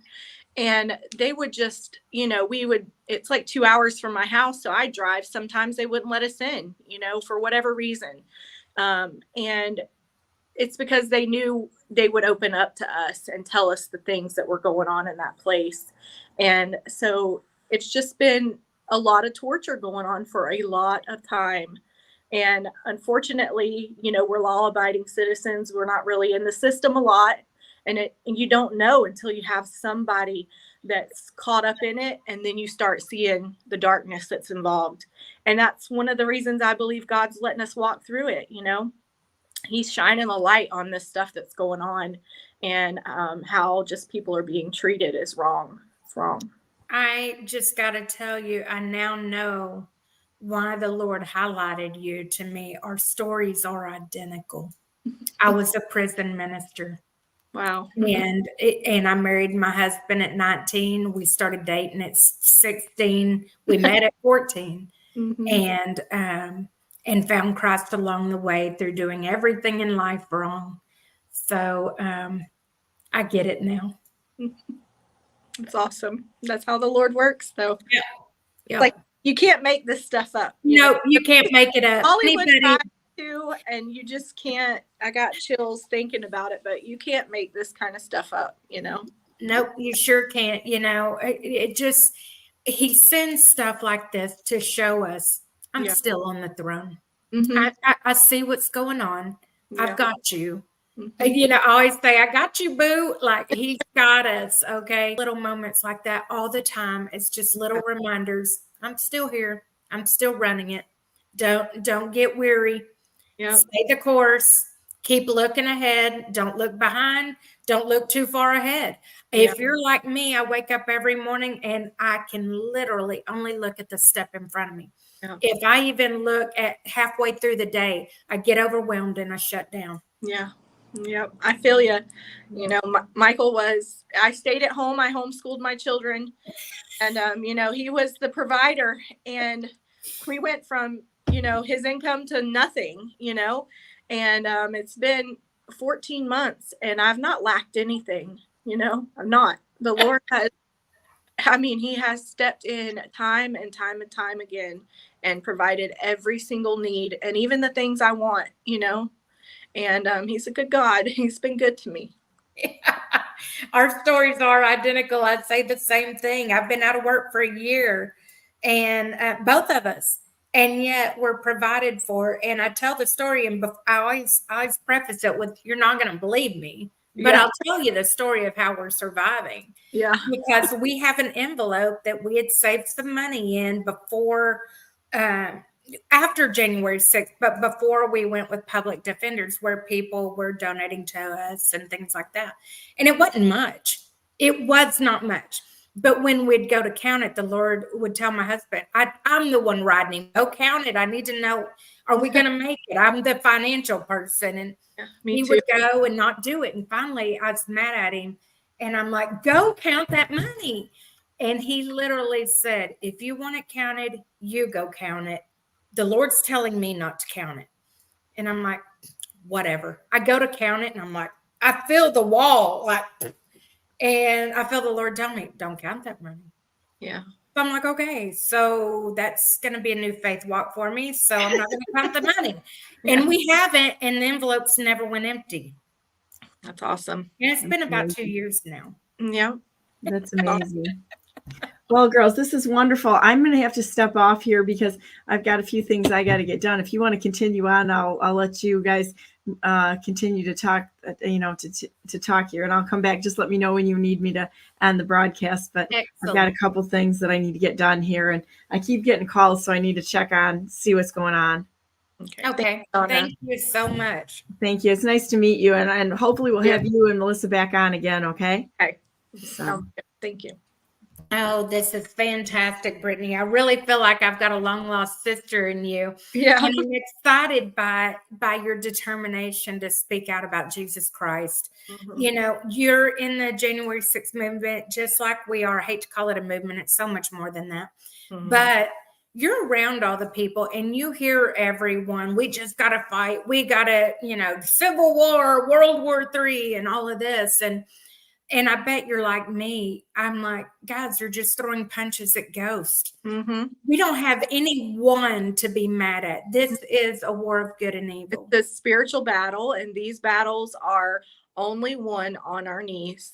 They are not a battle of flesh and blood. You know, this is about principalities and the power of the air, and that is Satan and this Antichrist spirit that wants to take over. And I believe that's why, you know, he's going so hard after us for going to DC. You know, we poked the bear. Yeah. We were over the target. And so I honestly feel like, you know, the media and stuff, they want us to fight with our neighbor. They want us to, you know, red or blue, you know, Democrat or Republican. And they want to divide us that way because they know if we fight each other, you know, we ain't going to worry about them. And that's what I talk a lot about too when I speak, you know, be united, because if we're united, then there's nothing that they can do, you know. Absolutely. You know, and the thing of it is you know, and I'm just coming to this maturity. I'm going to be honest. At first, I was so angry at Nancy Pelosi because I do feel like she is the one behind it. She's the Jezebel spirit. Mm-hmm. And I was so angry at her and all that just fell into order. I call them the brown shirts and the boxcar loaders. And what I've discovered along the way is that's misplaced anger because you don't know what you don't know. Yeah. And these people are lost. Yeah. They have been raised just like us in a nation where it's the one with the most toys wins. Materialism is at its highest. We're a capitalist country, you know. Yeah. Capitalism is the rule of life. And I'm not bashing all those things, but when you never let the Holy Spirit come in and take over, then that's all you know. Yeah. And you will do anything to get more of it. If it's not put in check, you'll do anything to, depending on your level of competitiveness, to be at the top. The scriptures tell us there's nothing new under the sun, and the enemy tempts us with all the same stuff. It's old hat, new day. And so, here we are now, and we're so-called victims of it. I almost feel guilty saying that because I don't feel like a victim. I feel like a victor. It's just, it hadn't been announced yet. Yeah. Yeah. We're still waiting. It's the waiting, Yeah. The waiting is very, very hard. So, how many children do you have, Brittany? So I have a 21-year-old son, and his name is Shane. And then I have my daughter, Emery. And like she's 18. She just turned 18. So yes. Okay. So 2 children. Okay. Well, that is fantastic. It's good they're as old as they are. How are they coping with this? So my daughter, she was actually with us at the Capitol that day. So she's had a lot of trauma she's been working through. The raid kind of brought up a lot of that too, because it was so violent. And, we both struggled with a little bit of PTSD from it for a while.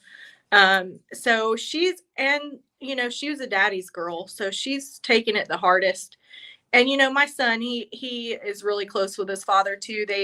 My husband had a small business, so they work together every single day, and my son and him fish, on Saturdays. And so he's missing his dad, he's just more quiet about it. And, but he's stepped up a lot, and, he was saving for his future, and he's been helping me with some bills and things since his dad has been gone. So, he's amazing kids, just very, just determined too, and, my daughter, I feel the worst about her because she was so young, and, just missing her daddy like she does. And, she dreaded this birthday. She's like, I'm going to be a woman. I don't want to be an adult when my dad comes home. And she's, and he sent her flowers and on her birthday. And he had a card on there that said, doesn't matter how old you get, you'll always be my baby girl. Yeah. So it was a hard. Those are things people cannot understand unless you speak them. I didn't even think about that, but I could see me, because what does daddy say? You're daddy's little girl. Yeah. And then all of a sudden you're a woman, and it's like, by the time you come out, I'm going to be a grown woman. What if I want to get married? I can't get married because I'm waiting on you to walk me down the aisle. And I want to start a family, and then you hold back your family and all this stuff that we don't think about unless we talk about it, of how the long-term effects of the damage of this on family. Yeah. My son, he has his first girlfriend, and my husband, I just went and seen him Saturday, and he's like, I'm missing everything. I was telling him how cute they were together and how sweet my son's been to her. And he's like his daddy, and, and he was just sad that he's missing it, And so there are things that, you'll never get back, time, that they've stolen. They'll never, never, ever be able to pay back the time that they've stolen. But I know Job's story, and he lost everything. Everything a man could lose, he lost. But I know the end of that story too. And the Lord restored to him so much more than he even lost. And God's going to do that for us too. I fully believe you in that too. Yeah. He never took the hope out of my heart. I've never been, the dreamer type. My husband carried that role in our marriage. I was, miss facts and reality and what's in front of my face, So every now and then he'd have to rein me in of, show me the dream and the visions. And I would be so hard on him. In fact, I've got friends that live here with us now because they're going to take our property and take care of it when we go into the prison system. And, they've heard me say it 1,000 times. My husband will start talking about this dream and that dream. We're going to do this. We're going to do that. Mind you, we're looking at 9 years in prison. Okay. I'm 54. There's not a woman in my family that lived past 62. I'll spend the rest of my life in prison the way it looks with my eyes, right? But I will literally say to my husband, would you please get off your unicorn and quit riding the rainbow? We need to talk about things. Yeah. Yeah. But the reality is he balances that out in me, because that's not the end of the story. That's not the story the Lord has wrote for me. I still see our life at the beach. We planned on retiring at the beach, and I still see it happening. But you're right. There's been a lot of things lost that can't be regained. I've had 2 grandchildren that I couldn't be there for my children during their births. And one of them I've still never met, and he's 5 months old now. And, what do I do with that? They don't even know my name. They don't know my voice. They don't know the love that only a grandmother can give. They're being denied that, my children. And, the long-term effects of that I can't go see them. And they're, you know how it is. You're broke when you have children. You have no vacation time because they're getting sick all the time, and you have no money. And so they don't have a way to get to me. And the whole family is severed because of this, not because of different belief and ideologies. I raised my children in the church. We're all like-minded. But it's the trauma that the government is imputing onto our family, that it's just separating us by distance. Yeah. So, it hurts me for your daughter. I'm like you. I know it's hard for the son because he had a special bond with his dad by working with him. Mm-hmm. When you do work, you get frustrated, Mm-hmm. and you get a lot of stress. Yeah. And especially when you're self-employed, and his son walked through all that with him. Mm-hmm. Yep. So there's a special make up for it on Saturdays. They go fishing. So then it was make up for it. It's like, sorry, I called you a jerk. Yeah. Sorry, I threw that tool and it bounced off the tire and almost hit you in the head, Yeah, that's for sure. You can tell I too was a stay-at-home mom. I didn't do as much homeschooling, but I did homeschool one of my children for a short time. And, and so we definitely went through the difficulties of a single income family trying to make it work. And it creates a special bond because you really suffer together. Yeah. You can't be materialistic. You have to focus on what's important. And I praise God now that I raised my children that way, because now I see how Satan has lured everybody away by making them think they have to have that job. You don't have to have a job. No. All you have to have is faith in the Lord, and he's going to provide for you if you're not at that job, to honor him. If he called you to it, because he actually called me away from my job after January 6th. I did get fired, but I went right back to work and at another company. And then he called me to leave it. And I'm like, what? Like, I'm one of the lucky ones. What are you telling me here? But I just didn't want to be a Jonah. I'd already had a big Jonah story in my life. And so I obeyed. And it's been the biggest blessing that I could draw closer to him in a time I needed to be able to be very close with him. Yeah. I can't tell you how many applications I filled out. I'm like, feeling like I need to work somewhere full time, and none of it, I'm like, everywhere's hiring, but you won't hire me, and he's preserving you for himself. He wants you to lean into him. Yeah. And I clean. So I have a couple of cleaning jobs and things. So, I have income, but I was thinking I needed to add more, I do need, financially, yes, I do need more income. But God has just not opened that door yet. And it's allowed me to be able to be in the word more and to, pray more.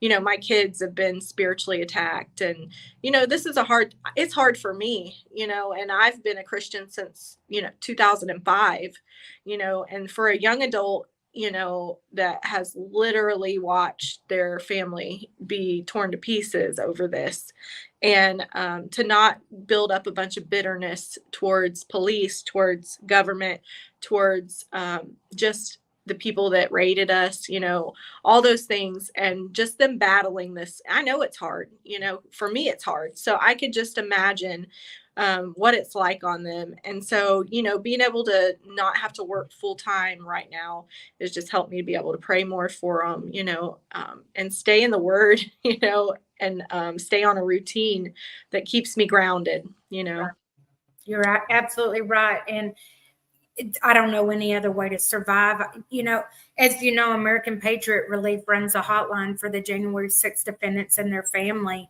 And, I am so awkward on the line if someone is not a believer. And the line is available to anybody. But if they're not receptive to the truth, I don't know how to help them.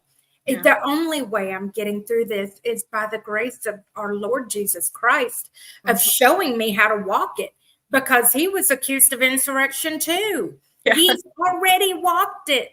And so all I have to do is be a copycat, follow in his footsteps. So, when someone calls it and, I start talking and they're like, well, I don't believe all that. Okay, you have that right. And I love you for that. No judgment coming your way, but baby, people aren't surviving that don't know the Lord. Like, I don't know what else to tell you. I want to give you hope. And I paint a picture of the hope I have in Christ. But if you can't see the picture or willing to look for the picture, I don't know how to help you. This is big. To me, the only thing bigger than our government is our Lord. Yeah. That's it. Yeah. And we got the weight of the government attacking us. So you kind of have to lean into him whether you want to or not. Yeah. When we went in to the courtroom and they said the United States of America versus Michael Stephen Perkins, that I can't tell you the pressure I felt, literally. And in that courtroom, we had a co-defendant and his wife and I, we sat in that courtroom with my Bible between us. And that prosecutor, she'd take turns, she'd be on her husband and I'd be in Psalms, looking up Psalms, and I'd be pointing them to her because she would be on the edge of her seat, and just the amount of mental and just the physical torture of it. You could just feel it in your body. Yes. And I would find her scripture, and point it out. Read this while they're, just lying and attacking. And when they'd start on my husband, I was just in my Bible, and I left it between us that whole time. And that's what got me through that. The first week, I wanted to jump over that railing and get that woman. She made my husband sound like this horrible father that took his daughter to insurrect and, just lying and assassinating his character. And I wanted to get on her. And the second week, I don't know, the Lord, we got away for the weekend. We went to the Ocean City. I'm like, I'm a Florida girl. Me too. Get out of this concrete this weekend, please, honey. And we went to the beach and we just sat on, it was the coldest day too. And we just sat on the beach for hours and hours and hours that Saturday. And when I come back in the courtroom on Monday, I looked over at her and I felt sorry for her. Yeah. I felt sorry for her. I said, God, this is somebody you love. And you died for her too, just like you died for me. And I started praying for her.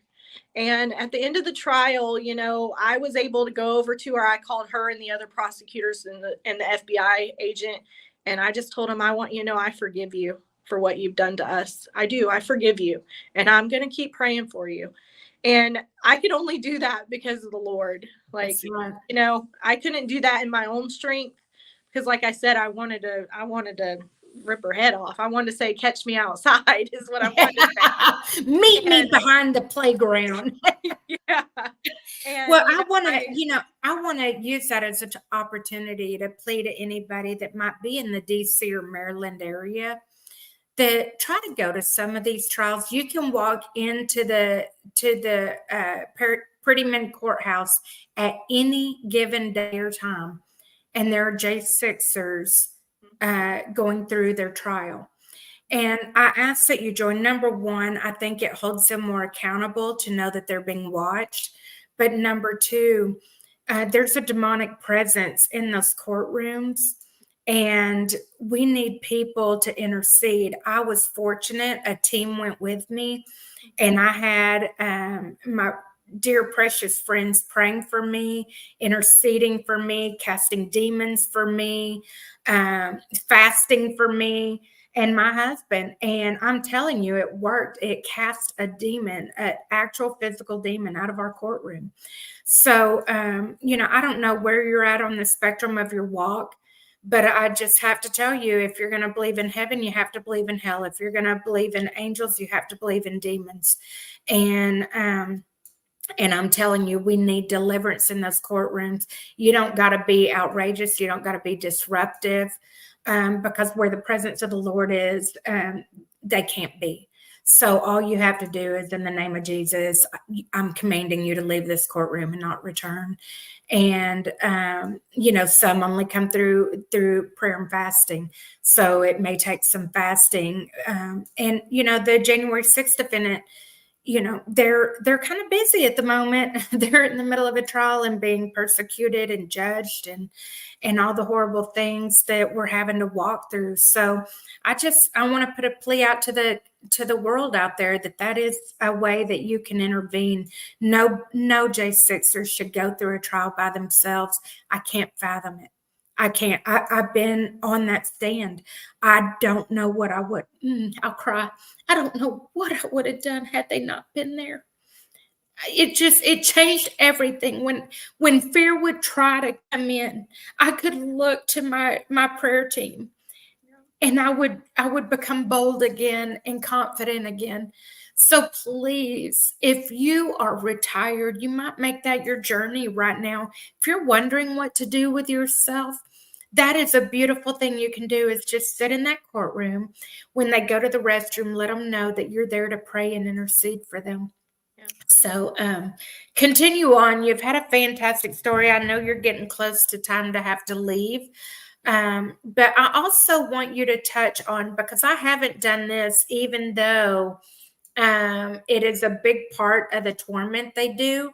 I have not touched on, in a week and a half, the raid. Mm-hmm. So will you share with me what your raid looked like? So back in May of 21, we were actually, it was a Wednesday night, we were actually headed to church. My husband and my son had came in the door late. They had like 5 minutes to get a shower. They jumped in, got a shower. It was a very hot day that day. My husband said, "You're driving to church tonight. I can't, I want to take a nap, or I'm going to be sleeping in church."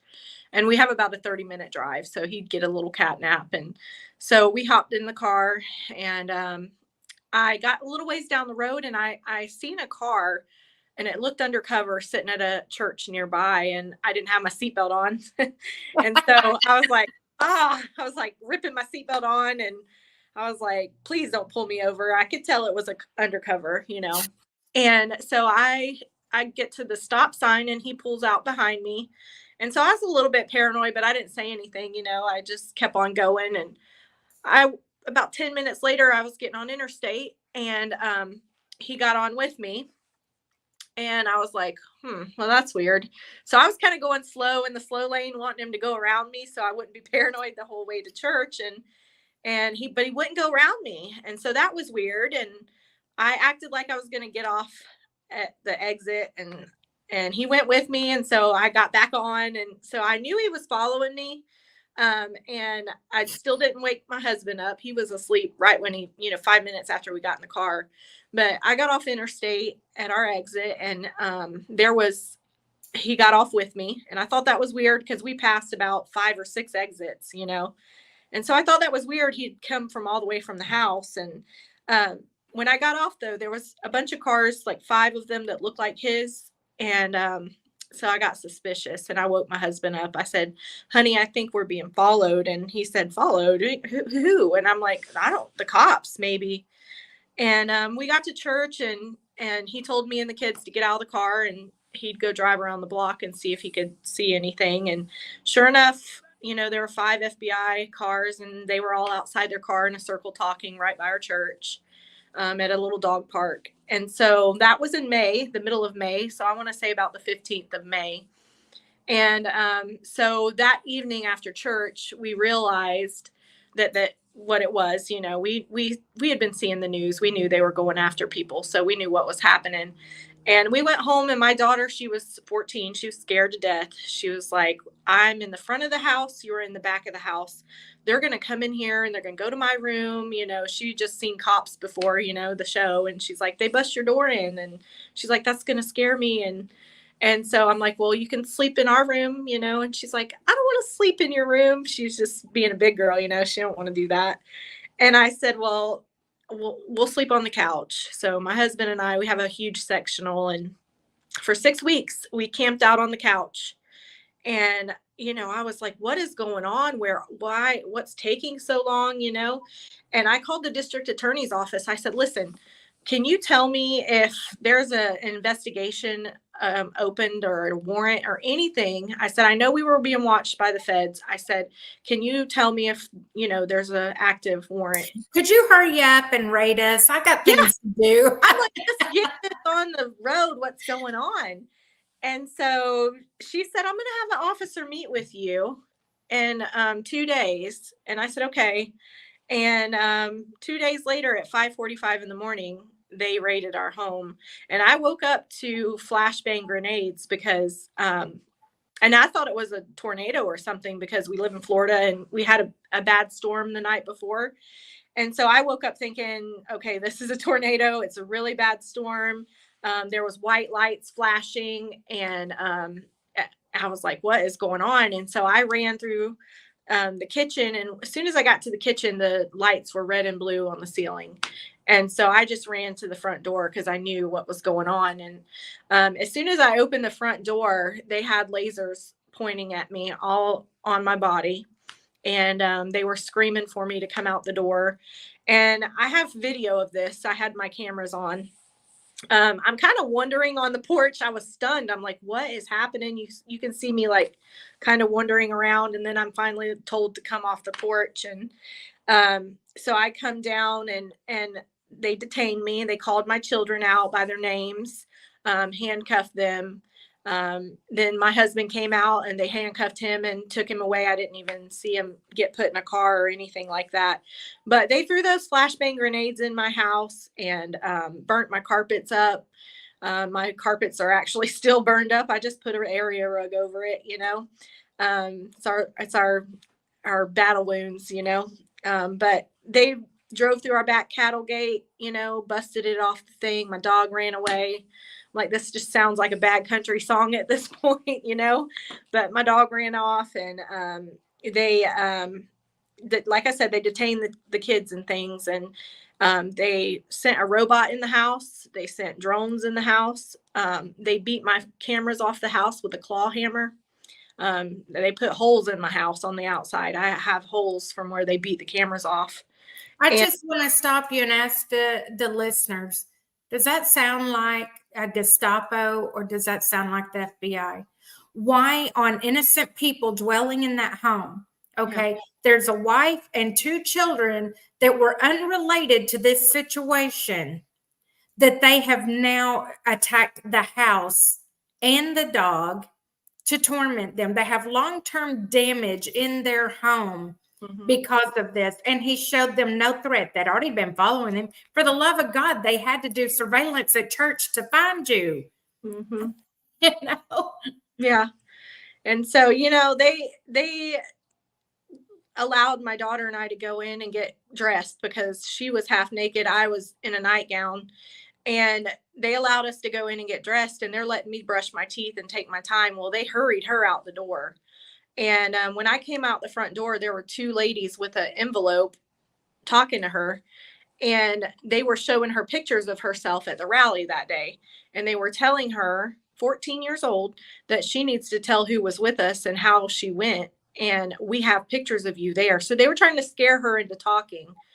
And I screamed and said, excuse me, she is 14 years old. I don't see myself or her father. What are you doing? and they apologized and they kind of disappeared. I never got their names or anything. And they had my son still handcuffed at this time in his underwear. He wasn't allowed to go in and get changed. And there were 3 FBI agents over there talking to him, and they were threatening him because he didn't go to the Capitol that day with us. Thank the Lord. That was the Lord. I know that maybe that's the one thing I couldn't have handled was my son to be gone through what my husband did. But he didn't go. He had just started a little race car shop job, and this was before my husband opened his business in 2022. And he had just started a little race car shop job, and we had a vacation plan that same weekend that we were supposed to be at the rally.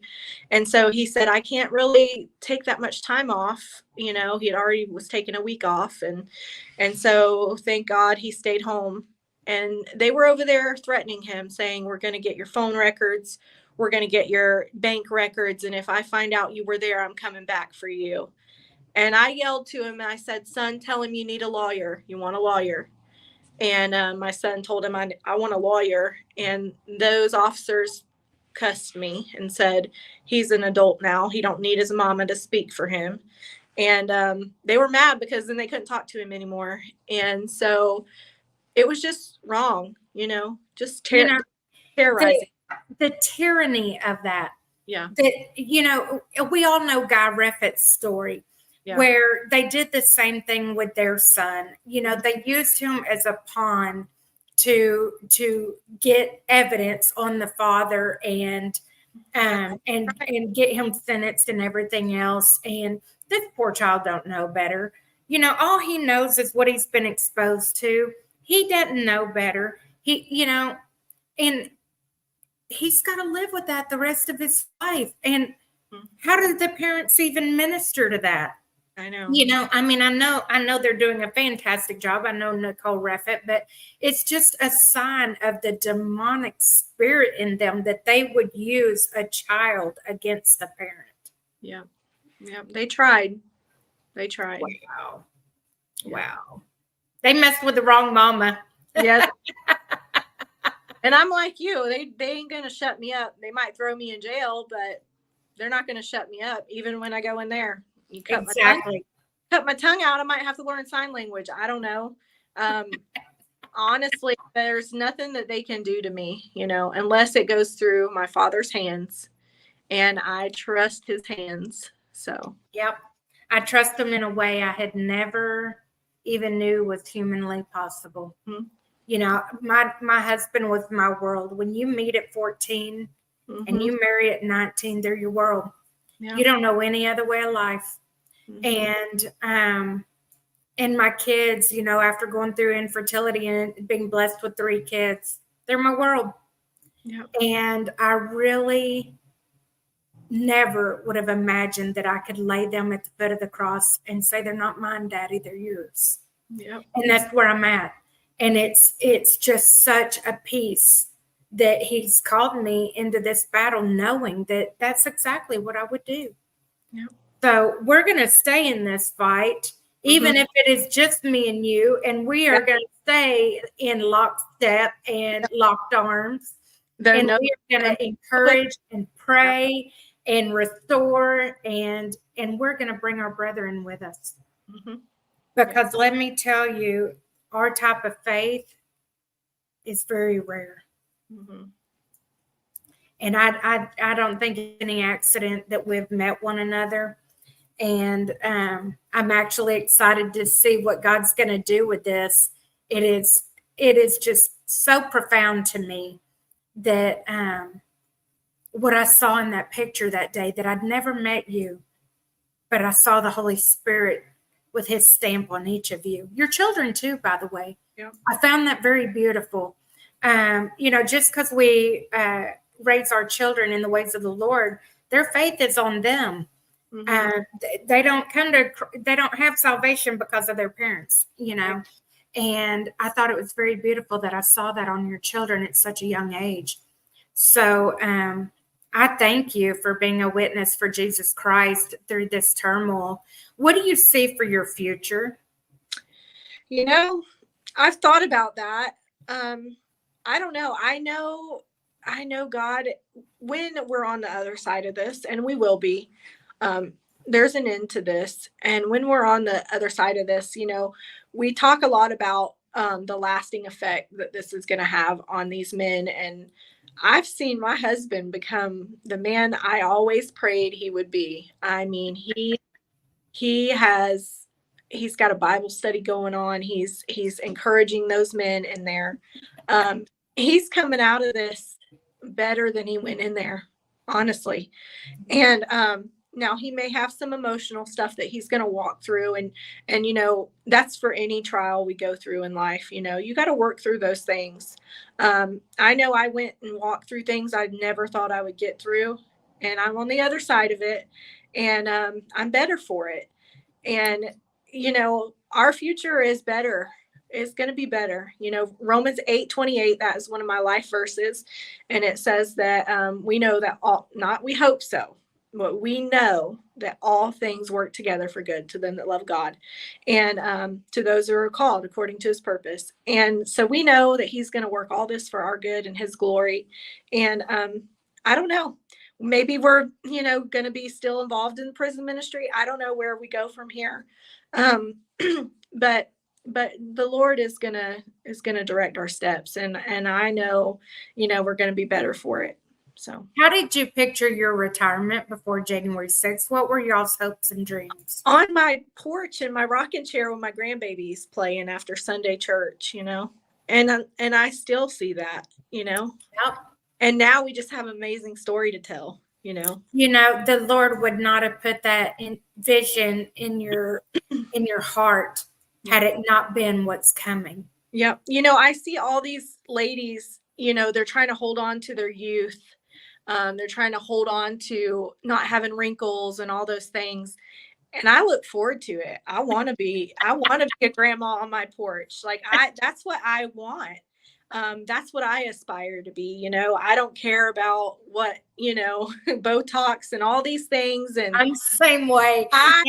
I look forward to being grandma, you know, a meemaw and a pawpaw. That's what I look forward to. Yeah, I feel like, man, I've spent a whole life suffering, enduring, and, you know, fortunately, I never got too caught up in that to begin with. I'm proud to say I'm not plastic. I don't have a single thing on me that's plastic. I got a whole lot of steel because I have a disease that I've had to be put back together again. I'm more like Humpty Dumpty.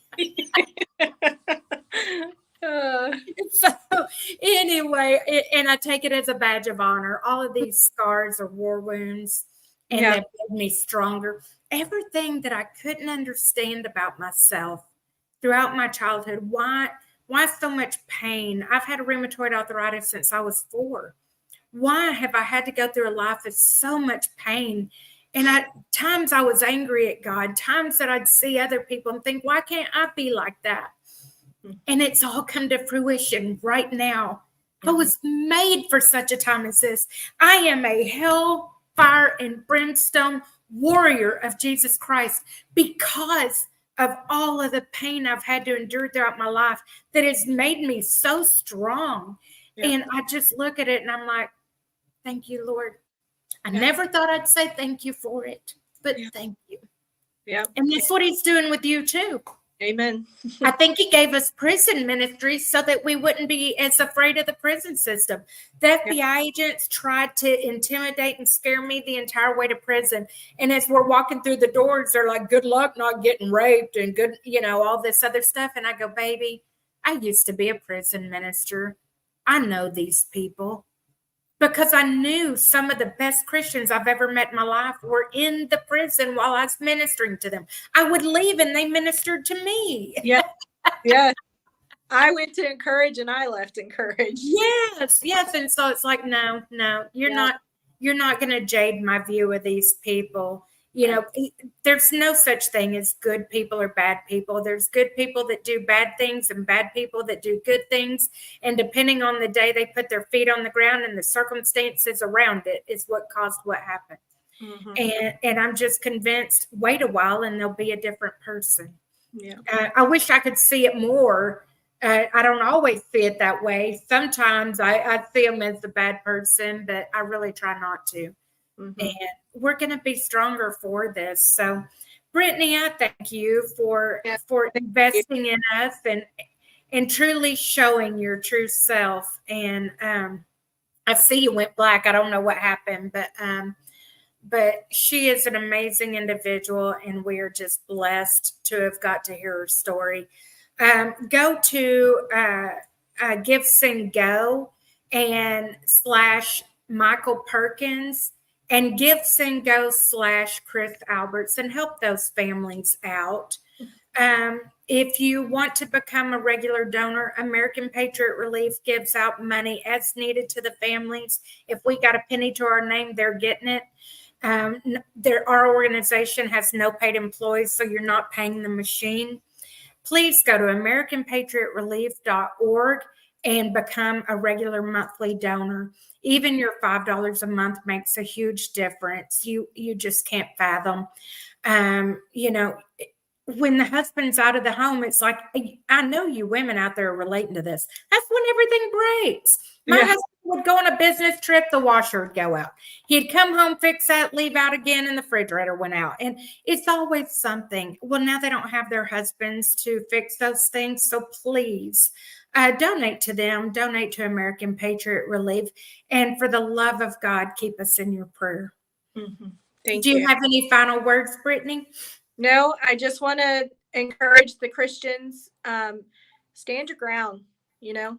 I told Olivia Pollock, she's a good friend of mine. She's also being held right now for January 6th.